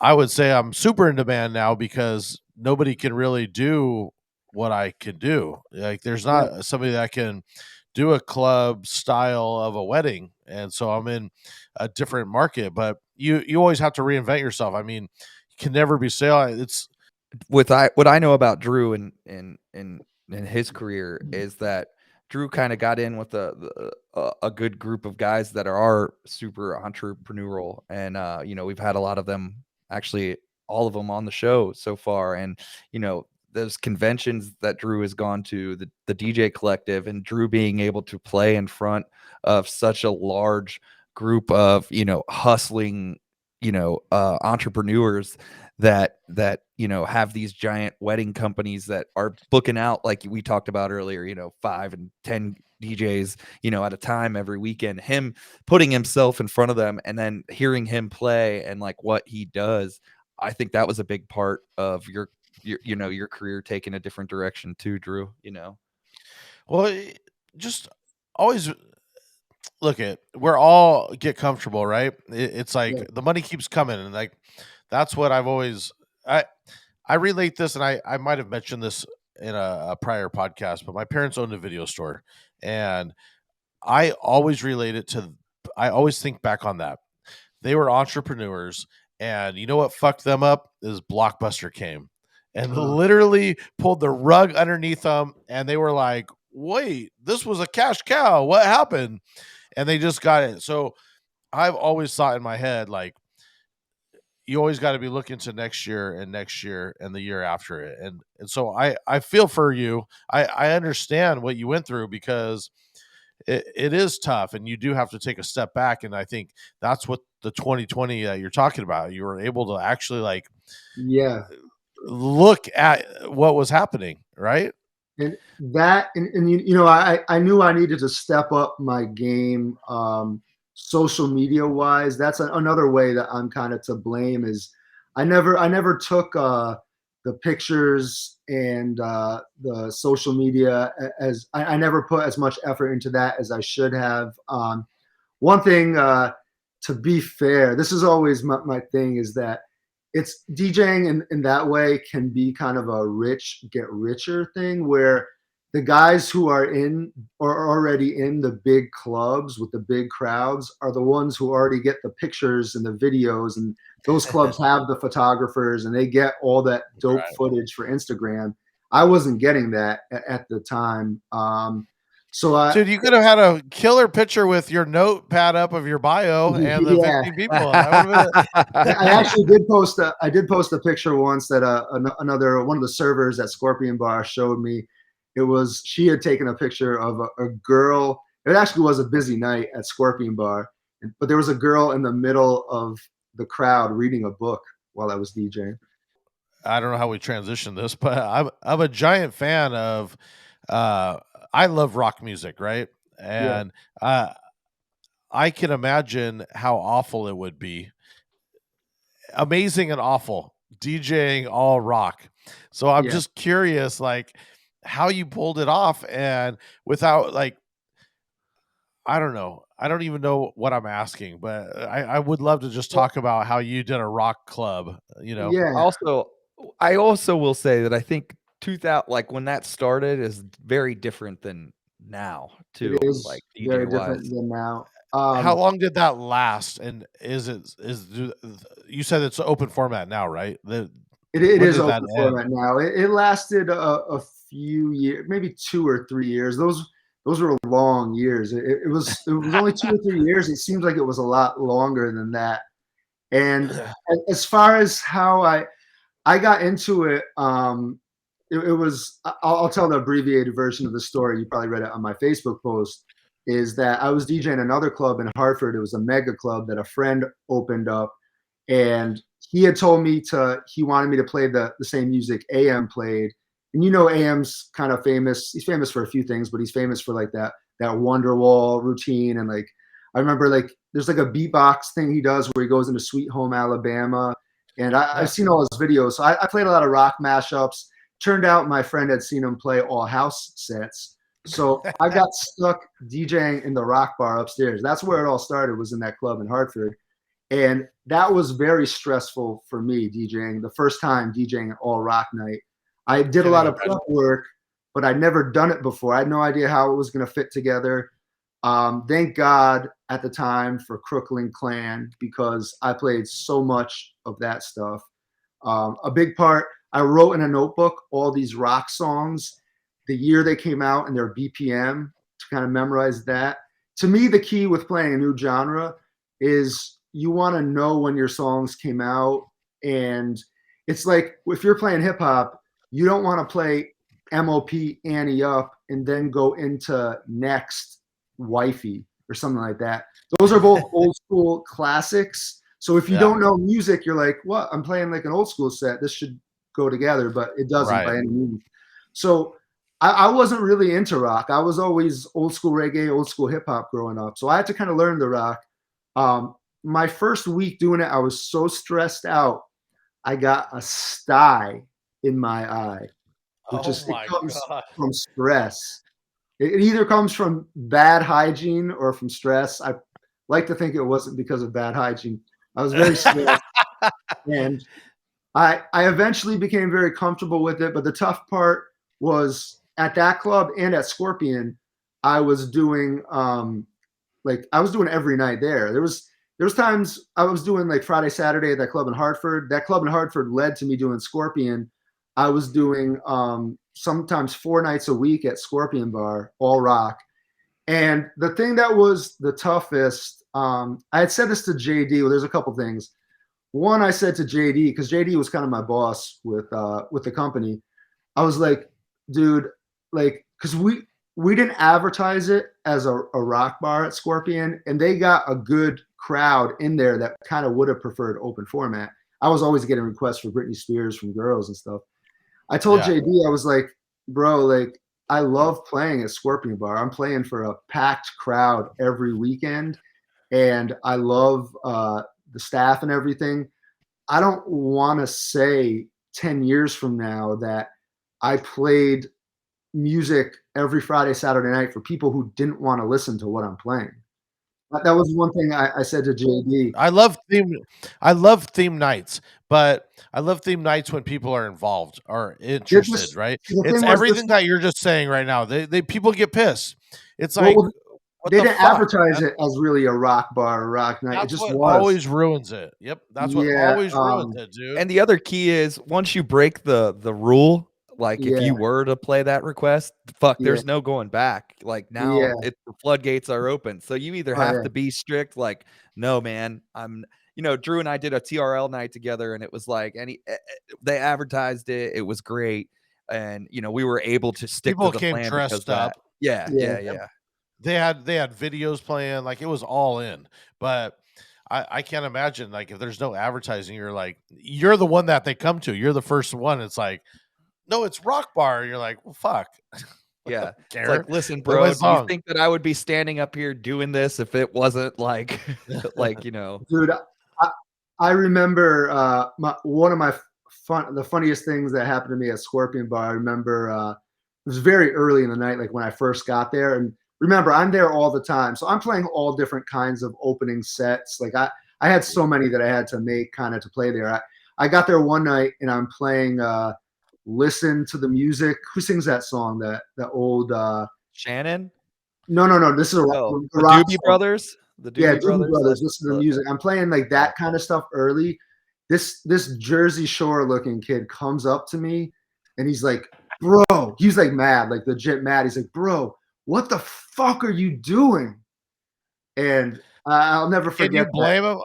I don't know that I could blame him. I'd be thinking the same thing. Like, you're right. Yeah. I don't know what I'm doing. I mean, he had no idea it was a rock bar, and he just saw like the DJ playing the Doobie Brothers. Like, what? He's like, what the fuck are you doing? What was peak hour rock? I mean, were you just doing the AC/DCs or the Nirvanas? Hold on, I want to or comment what? on that because I Okay. remember during the Remix Report days, you and JD put a couple things out, and they were like, you guys were making like little blends that kind of would play. There was like one All American Rejects like swing with like I Got a Feeling or something that Yeah, JD I think did. we made a lot of our own little ones. The coolest one that I ever did, I did so much stuff that I never put out that I feel weird putting it out now, but I had one. It was Aerosmith, Dude Looks Like a Lady, mixed with The Killers. Somebody Told Me. What was Wow. somebody? Because it goes. Somebody told me you had a girlfriend that looks like a boy. So Wow. Bro, I you need mixed to those send me two. that. You need to send me that I because need I this, need to hear yeah. that, dude. I You need know, that in my what's life. funny is I literally just now realized how in 2022 how politically incorrect that is now. I just realized that just now. They look like a lady.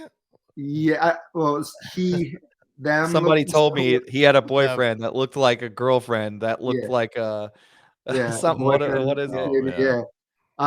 So that was a fun little one that I made. But yeah, we made a lot of stuff. And to answer, You're gonna get canceled again. Don't put that on Twitter, dude. You'll get I canceled learned again. I learned my lesson fast about that. Drew, to answer your question about peak hour stuff, it was yes, it was a lot of the typical stuff. I got to the point really I could probably play 2 4-hour nights or 3.5-hour nights at Scorpion Bar Friday, Saturday with playing a lot of different stuff on each night. I would still some of them will be different remixes. I'd still play Shook Me All Night Long both Friday and Saturday. I could do it in different ways, and I was at the point where I could play even 2 or 3 very different nights.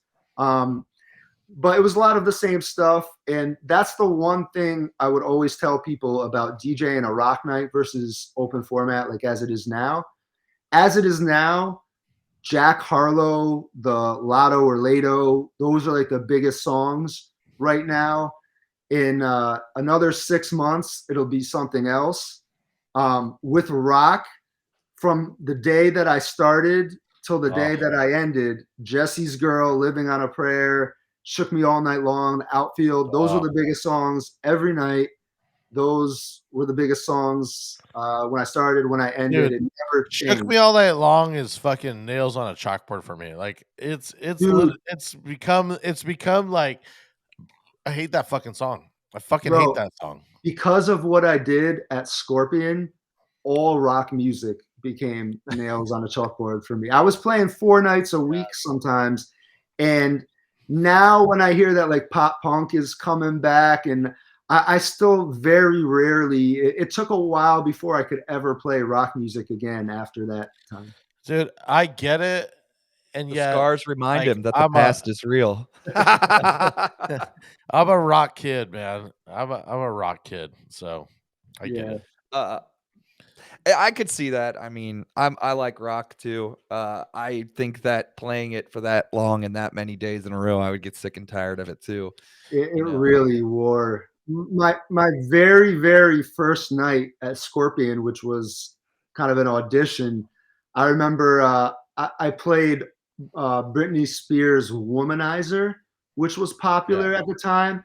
And I felt like I had a plan how to play it, and I felt like I could kind of sneak that in as a rock song. That song kind of has a swing to it. It is kind of a rock pop, and I got yelled at for. I remember, I don't think it was one of the managers. Maybe it was like an assistant manager, or even like a head security guard came up to me. He's like, "It's supposed to be all rock tonight." So I learned my lesson right there. Very strict, all rock. Dude, I used to book a bunch of bars, and we always had a running joke. If the security guard liked you, then I would never book you ever again. It was like honestly, I would get a text and be like, "Dude, the security guard said I crushed it." I was like, "I won't book you anymore. Sorry, you're not getting That's booked. the big You joke. just fired yourself like a fucking idiot." You know? The big joke in sports is that they always say that for the general managers of the teams, the GMs, they always say, if you listen to the people in the stands, that's where you'll end up. And that's like always the big quote. And you could probably use that with DJing too. If you listen to the staff or the security, that's what you'll end up doing instead of The DJing. security guard, like it was like instant. I would get that text it was always when I put a new guy on, he'd be like, "Bro, the security guard said I crushed it." I was like, "Guess what you just did? Fired yourself." You know From what? here on out too, I'm only gonna tell Drew when he asks about my gig. I'm gonna be. He's like, "How was your weekend?" I'll be like, "The security guards loved it." You know what? Security guard said rocked. You know what really annoyed me about security guards, and I still love them. I'm friends with a lot of them, but it would always annoy me that some of them, when I worked at a lot of venues like Shrine, was no requests, and they would always they would come up to me every once in a while, and they'd be like, "Yo, someone just asked for Meek Mill," and it was always funny how that worked, because they would only tell me when it was that. They would never run up to me and be like, someone just asked for Miley Cyrus. I would never get that. It was always they would always tell me when it was stuff they wanted to hear. What if they asked for Kesha? Was the cream dream? You were like, "Fuck, bro, I mean, got you, that's fam." automatic. If they ask for Kesha. Wait. We didn't even ask. I didn't even ask about this when we were brought up Kesha. But what is your Kesha song? You know, I would have to say my favorite one is "We Are Who We Are." That's my favorite. Diggs had a really good remix of that, and I accidentally deleted it. I need to get that back. I might have it actually. I'll look for that as soon as this is over. Die Young has been smashing for me. I've brought back Die Young. I hadn't actually played Kesha for a long time, but like we talked about at the beginning, all that stuff is back in 2010 to 2012. Die Young is definitely back. Wait. Hold up. Hold up real quick. Do you have any deep cut? Like, is there any album cuts that you're all about? Someone just asked me for Animal again, which I had forgotten about. That's one that I don't know. But that was still kind of a hit. I mean, I don't know. Crazy Kids. I don't have any deep cuts, no. But some of her minor songs, like you guys might have forgot about Crazy Kids. That's a very good one. I don't remember that one at all. That's a very good one. Dude, I'm going down the Kesha rabbit hole on the. When I go pick up my daughter, I'm like, "Oh, Kesha, like, let's go." You know that on Spotify it says "This is Kesha." I'm just gonna hit random. I'll be there with you. Since we're talking music, let's do our Serato Top 5. We're gonna play a little segment video and we'll get into it with you. Okay.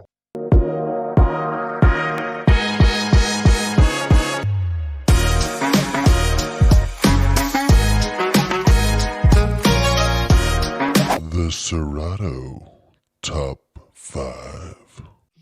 That's a fantastic Drew Pierce production right there.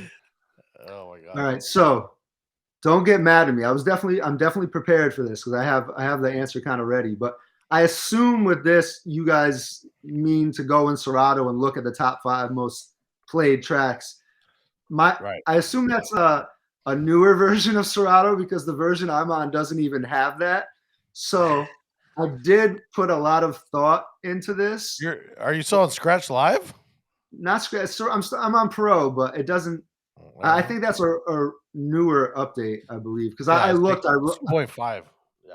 I right clicked, and that wasn't one of the options there to add to, because it would show up in one of those columns, right?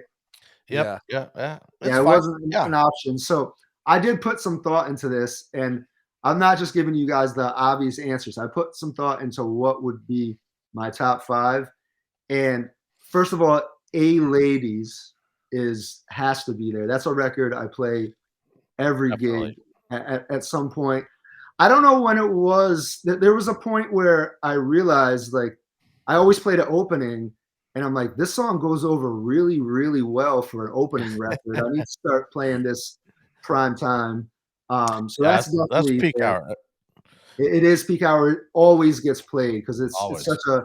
And now, are you playing the whole thing, or are you playing like Tyga only? Like, a lot of times, I know that's an essential DMS edit. Who makes the essential edits for DMS?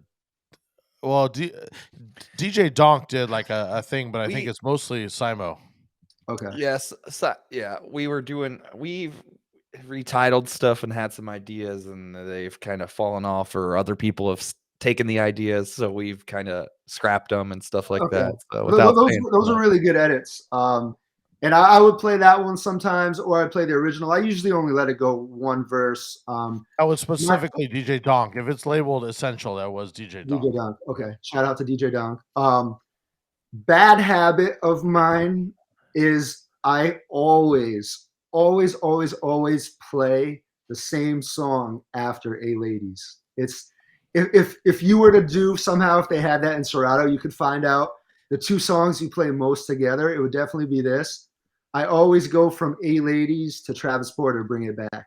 Always. Well, A Ladies is Travis Porter, so you're just doing the back-to-back Travis Porter, right? Is A Ladies Travis Porter? Are you sure? It is. I'm positive. Who does Bring It Back then? It's Travis Porter. Is it really? Are those really both Travis? I didn't know that. Yeah.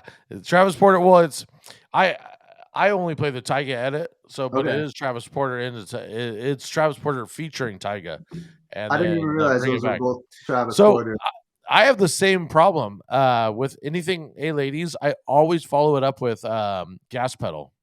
Okay. You guys even know that Travis Porter's a trio? Yeah, I know. I knew it's a group. Is it? Yeah, I didn't know it's a trio. Yeah. But yeah, that is A Ladies is Travis Porter. I didn't know that was a trio. Wow. There you go. Yeah. I saw it on a flyer one time, and I was like, who the fuck are the other 2 guys? I always find it weird with EDM names that I never knew were there's some that I thought were duos or trios that are only one guy, and then there's some that are multiple guys that I thought was only one. It's always fun learning those EDM acts too. Like, I think Fire Beats, I think, is 2 guys, or is it one? I don't know. I always get confused. I don't know. But we regress anyway, or digress. Is it regress, or I think it's digress? So back to my top 5. Definitely Be Faithful is definitely there. All right. I would play that just all the time, and I stopped recently as the pandemic came back. Definitely Paris by Jay-Z, Kanye. Okay. Yeah. Those 3 songs, because Paris is always a staple. If I'm playing down south, like 70 BPM, that song just always gets played. Always. Yep. Do you play the Jay-Z and Kanye, or do you quick mix Jay-Z only? I've been meaning to make a version of that that's shorter forever. I haven't gotten around to it yet. Is there one on DMS? If there isn't one, you guys need to make one that's of Jay-Z only. Just a shorter version in general of that song. It's weird because I think everyone sings along to the Kanye part. The clean cut down and short, but okay. So there's I think everyone sings along to the Kanye part, but people know the whole thing up until that little at the mall. Yeah. People still sing along to the whole thing. I always cut it off before it gets to that static beat or whatever, where the beat switches. Right. Yeah. Did C-Flow have like the mall edit where it like it said mall and then it just he gave it to us, but I want to say Shy Dooley did it. But it basically has mall. It's like at the When it mall. goes, It's like it just chops keeps so going. long. You know what? There's a dope transition that DeVille did back in the day on Clan, I think, and it was he did that with Nicki Minaj in the Big Sean song "Dance," where she goes, what does she say? She goes, and he just like kept that going forever. I like what Wookie did to "Look at Me Now," where he took the Busta that did it and he kept that going for a while. I like those kind of edits. I always love at those the kinda bar edits. would play Megan Thee Stallion Body, where she goes body yaddy yaddy yaddy, and I would just loop the yaddy yaddy yaddy yaddy until people would look over at me. All right, so what other songs? You're my on top 3 five. or 4 right now. Yeah, I'm at 3. Danza Kuduro's definitely there. Fair enough. That's a great one. And I would say the last one might be a DeVille transition. DeVille back in the day in the Crooklyn Clan days, he has so many transitions that I have overplayed like crazy.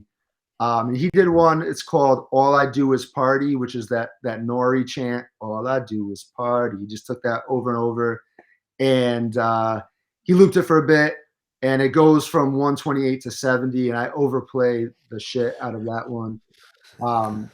I feel like transitions, they're a huge part of what of just kind of how my set goes. And I really wish that there were some, it seems like the art of transition has kind of been lost. There's a lot of transitions out there that kind of just are like, if it's 128 to 70, it'll be 128 with just like an explosion for a second and go down to 70. I feel like people really need to bring back the great transitions again, because for me, they really kind of define my set. If I get a transition to a song to kind of start my down south set that I don't usually start my down south set with, then it kind of just changes the whole flow, and it's a really good way to switch up your night.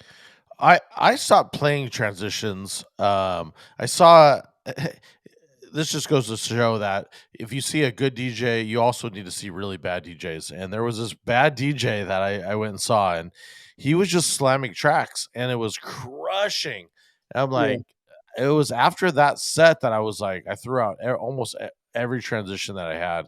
I have like maybe 3 at this point that I use, and it's really now it's just like slam records, you know. There's so many different ways to DJ, and I've seen so many different ways work. One funny thing I noticed is one thing I noticed over time, like I've seen some DJs play 2 weird songs in a row that you wouldn't really think that you probably shouldn't ever play. Like I joked before about MOP going into like Next Too Close or something like that. But the one thing about doing that, like if you're playing Justin Bieber's Sorry and you go into Rough Riders Anthem, it might get like an extra huge cheer, because a lot of people at the club, like all the thugs who want to hear like that super energetic hip hop, they're all like, what the fuck's going on? They're like this. And then you play Rough Riders Anthem and they're just like, yeah, like everyone's cheering. So it might get a little extra cheer. I wouldn't necessarily recommend that style of DJing before, but I have actually seen that work. I got a transition for you. It's Justin Bieber Baby into Baby Shark. Is that the one? That would be baby shark. That Justin Bieber record has that Justin Bieber record has come back again big time. Oh yeah, that one's big. I play it all the time. But Drew's whole thing is what he loves to do when he's DJing at a bar is he likes to get it to where he's crushing it and then try to fuck it all up. That's what he likes to do. It is kind of what I like. Yes, you're right. Just for the record, I'm not a big segue guy. When I say transitions, I kind of mean generic into the song. I've never been a big segue guy. No, I agree. I mean, dude, there's certain transitions that I live by. especially for weddings, I live by some of these transitions because you need them, and I've been wanting to make more. Like for instance, something that I really want to do is, Fuse, make note of this one, but is a bunch of disco. I'm up tempo doing like September, Don't Stop Till You Get Enough, the generic wedding songs, and I want Yeah. to get down to Staying Alive, because Yeah. then you got a whole more of that opens it. Oh yeah. And anyways, I want some kind of transitions like that where I That's do like the One of the transitions I play all the time is Simo made a Calabria transition. Like I think it's the Firebeats remix of it, but it Yeah. starts at 100 and goes to 128, and it's just Yeah. like super simple. It's like it's just the horns, right? But then Yeah. it basically transitions with just the horns and comes right into the drop, and I'm like, it's perfect for me to get from that to up tempo, and I use that one all the time. Those work a lot. I've seen some transitions that really really work, and I'm always thinking in my head when I'm playing, if I'm in the hundreds, I'm like, how can I get to 128? If I'm at 128, it's all right. When I'm done with this, how am I going to get back to 70 again? And I don't usually often find myself in the 80s, and I don't often find myself in the 110s, in that range. I'm usually 70s or 100 or 90s to 100 or 125, 128 for the most part. Well, speaking of transitions, you were Remix Report. I just want to talk about Remix Report because you guys were bringing up these kind of things that people needed to play, and that it would be a transition from this record pool or from Crooklyn Clan or from this or this. Just want to talk about Remix Report. Is it coming back? Can I Um, convince you to bring it back? I do have plans on doing something again. I mean, as you can tell, I'm looking in the corner how long we've been recording for. You can tell I love to talk about DJing. I know you guys like talking about DJing too. I mean, this honestly, we've been doing this. It says 2 hours, 8 minutes right now. Yeah, It seems like it's been like a half hour for me at least. me Um, too. it 100%. goes by really, really quick. And I do hope to bring it back. I have so many topics that I love to talk about. I love to kind of go in more detail about my story and the lessons you can learn. I love to talk about all that stuff, and I hope to bring it back. And unfortunately, if it does come back, it would probably be just me. I don't know if anybody would want to hear that or not. Without JD, JD is a very busy guy. He's like the busiest person in the world. He teaches at Berkeley. I don't know if you guys knew that, in Boston. He's very busy with that. And he has his wedding business, which he's crushing the wedding business. So he's an extremely busy guy. He probably wouldn't be joining me, but I do hope to bring it back on my own.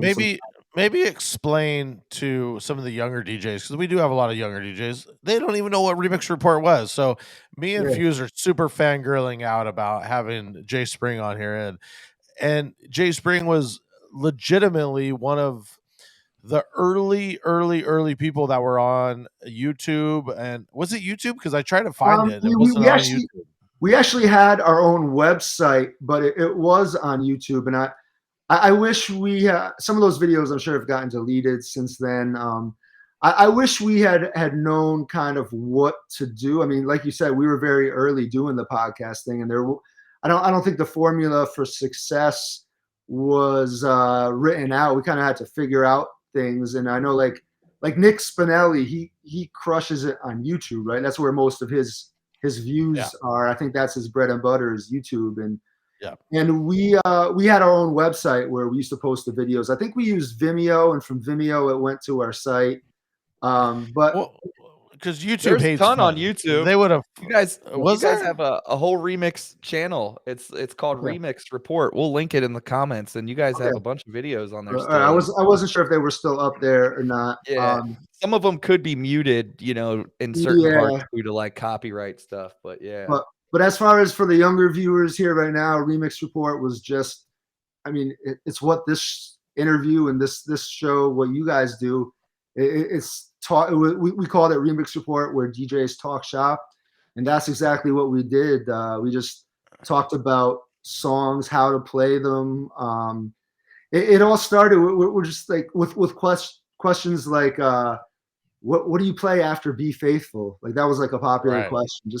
Just talking shop, like the same thing that we've been talking about for the last 2 hours. And we talk about what we did on our weekends, how our gigs went. We'd have the weekend weapons section where we'd give out edits. And like I'm pretty sure like Pete Down used to give his edits there. Now look, he's on DMS. He's like a huge name in the Yep. DJ community. And You guys, I did one edit that you guys mentioned. I remember feeling like, oh my god, I made it on Remix Report. It's so cool. Like, Yeah, I think I had one too at one point.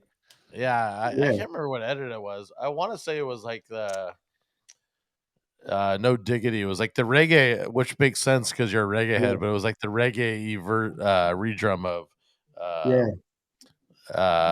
No Diggity. I think I had one that was the time of my life into the Pitbull or the Black Eyed Peas one that made it on the Remix Report, but it was from the original like Dirty Dancing one to the. I think I remember both of those. And so we had a good time doing that, and it ran its course. JD kind of got too busy for it. He was doing all our editing and work behind the scenes, and I would love to bring it back eventually. And I mean, you guys said you're happy to have me here. I'm very happy to. I was ecstatic when you guys asked me to be on your show, and I told you how low I felt at one point in my DJ career, and how I kind of wanted to get back out into the community and be part of the DJ community again, and doing stuff like this. The fact you guys asked me to be on is awesome. Bro, I'm a giant fan. Like, I'm not even saying that. Like, I want to blow you up because yeah, you're huge, dude. You're a giant influence, you know, and Yeah. I definitely appreciate that. yeah, maybe me and Fuse could work it out to where you can do a little Remix Report segment or something, and it's just like Love it. we play it, and he shows the segment. I think that'd be rad. I mean, That would be just awesome. I'd definitely be bring down. it full circle. Bring it full circle because we're big fans. Honestly, I'm not even saying that. Like, we're seriously big fans. And I very gotta much give a appreciate shout out too, because I always remember it's Rubbin' Records with Rob Riggs. Rob Riggs. Yeah. Shout out to Josh, Carl, and Eloy, who used to do the video report that we had on there. And I shouted out right. the rocket scientists before. They used to do the Solars did the rocket report. We'd have them on. We used to interview Disco Fries a lot on there too. Shout out to their new site, Finish My Track, which is a dope site for producers. That's a great and they site. really blew up like in a new way. They were just doing remixes, like DJ remixes. Now they're just doing all original production. Disco Fries, I don't know if they'll be mad at me for mentioning it, but I mean, they used to be, they started on like Crack for DJs. Panic City used to be on Crack for DJs. It's kind of crazy that those guys were on there. But Disco Fries, I've known them for a while through JD, but I've known them for a long time. Both awesome guys.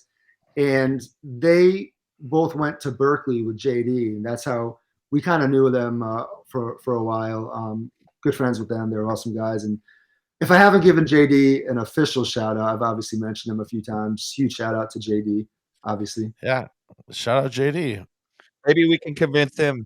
Yeah, we can convince him to come on. JD's the tough one. He's going to be like the white whale trying to get JD on there. Yeah, I mean, we appreciate. Oh, one thing I got to ask about before we sign off here for the day is this Truly sponsorship of yours.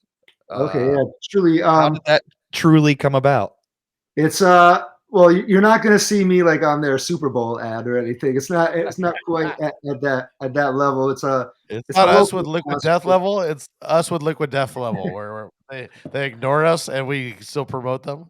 I mean, you guys don't. I say not to give up. You never know. If you reach out, we'll talk about this at some other time. Reach out to them. I know you have. I think you guys will get there. I don't think we actually have. Or we emailed them. I sent them an email actually, and it was a pretty we sent them an email, but I think it got sent back or something. I don't know. We'll try again. So the Truly sponsorship, it was my friends who I actually have a friend who, and like we said before, this is all about relationships. I had a friend who I knew him because of the college bar that I DJ'd at since 2007 or 8. That's my longest residency. And I knew him. He was a student at the college, and he used to come and we talk there. Me as the DJ, him just as the patron student. He ended up working at the beach gig that I have had a residency at for a long time too. Patty's Beach Club in Westerly, Rhode Island, and that's a dope spot. They bring a lot of big DJs down there. They've had some crazy. It gets crazy. It's a beach club that gets absolutely crazy. I've been there a long time. He worked there as a manager.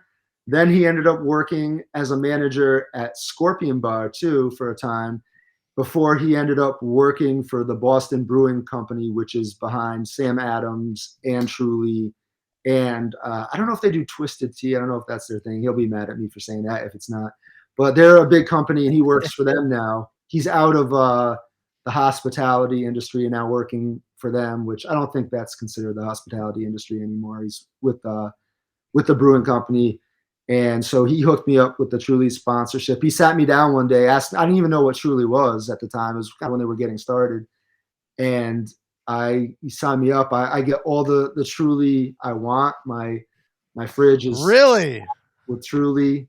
So he hooks me up all the time and he gives me all the gear. So again, I won't be in the Super Bowl ad. It's not that kind of sponsorship, but I'm sure you guys could probably work out something with. Wait, how can we somehow get a Truly sponsorship? I'll drink Truly. I mean, I'm sure he has connections everywhere, so I'm sure it's not out of the realm. I'll talk to him and see what I can do. Yeah, that's awesome. Yeah. So I mean, it's good for building my brand just to say I'm sponsored by Dude, it's Truly. incredible. Yeah, it's awesome. So you have to be at the club and you always have to have a Truly, or do you have to take a picture of it, or? I mean, I do that just I'm very proud to have the Truly in my hand. One more question: do you drink a lot when you play, or you kind of just? You know what I do? I never did at first. I was always known as a DJ who never drank, and eventually, once I got this Truly sponsorship, it kind of started going up from there. And as far, I mean, I don't know if it's the same where you guys are, but at least down here, as far as DJing goes, mic usage over the years has gone way up. Has it gone up? Yeah. At the open format clubs, it's gone up. Yeah. I'm a West Coast guy. I don't use the mic at all. Period. No, I never use the mic at all. And thanks to Truly, I can be on the mic going 3, 2, 1, let's go, which wouldn't be possible without the Truly. So that definitely helps. I mean, you're on the mic and you're like, it's going down, it's going timber. I'm known as a pretty laid back guy. I don't know if that comes across on the screen now, but for me it took a while. The Truly helps a lot. I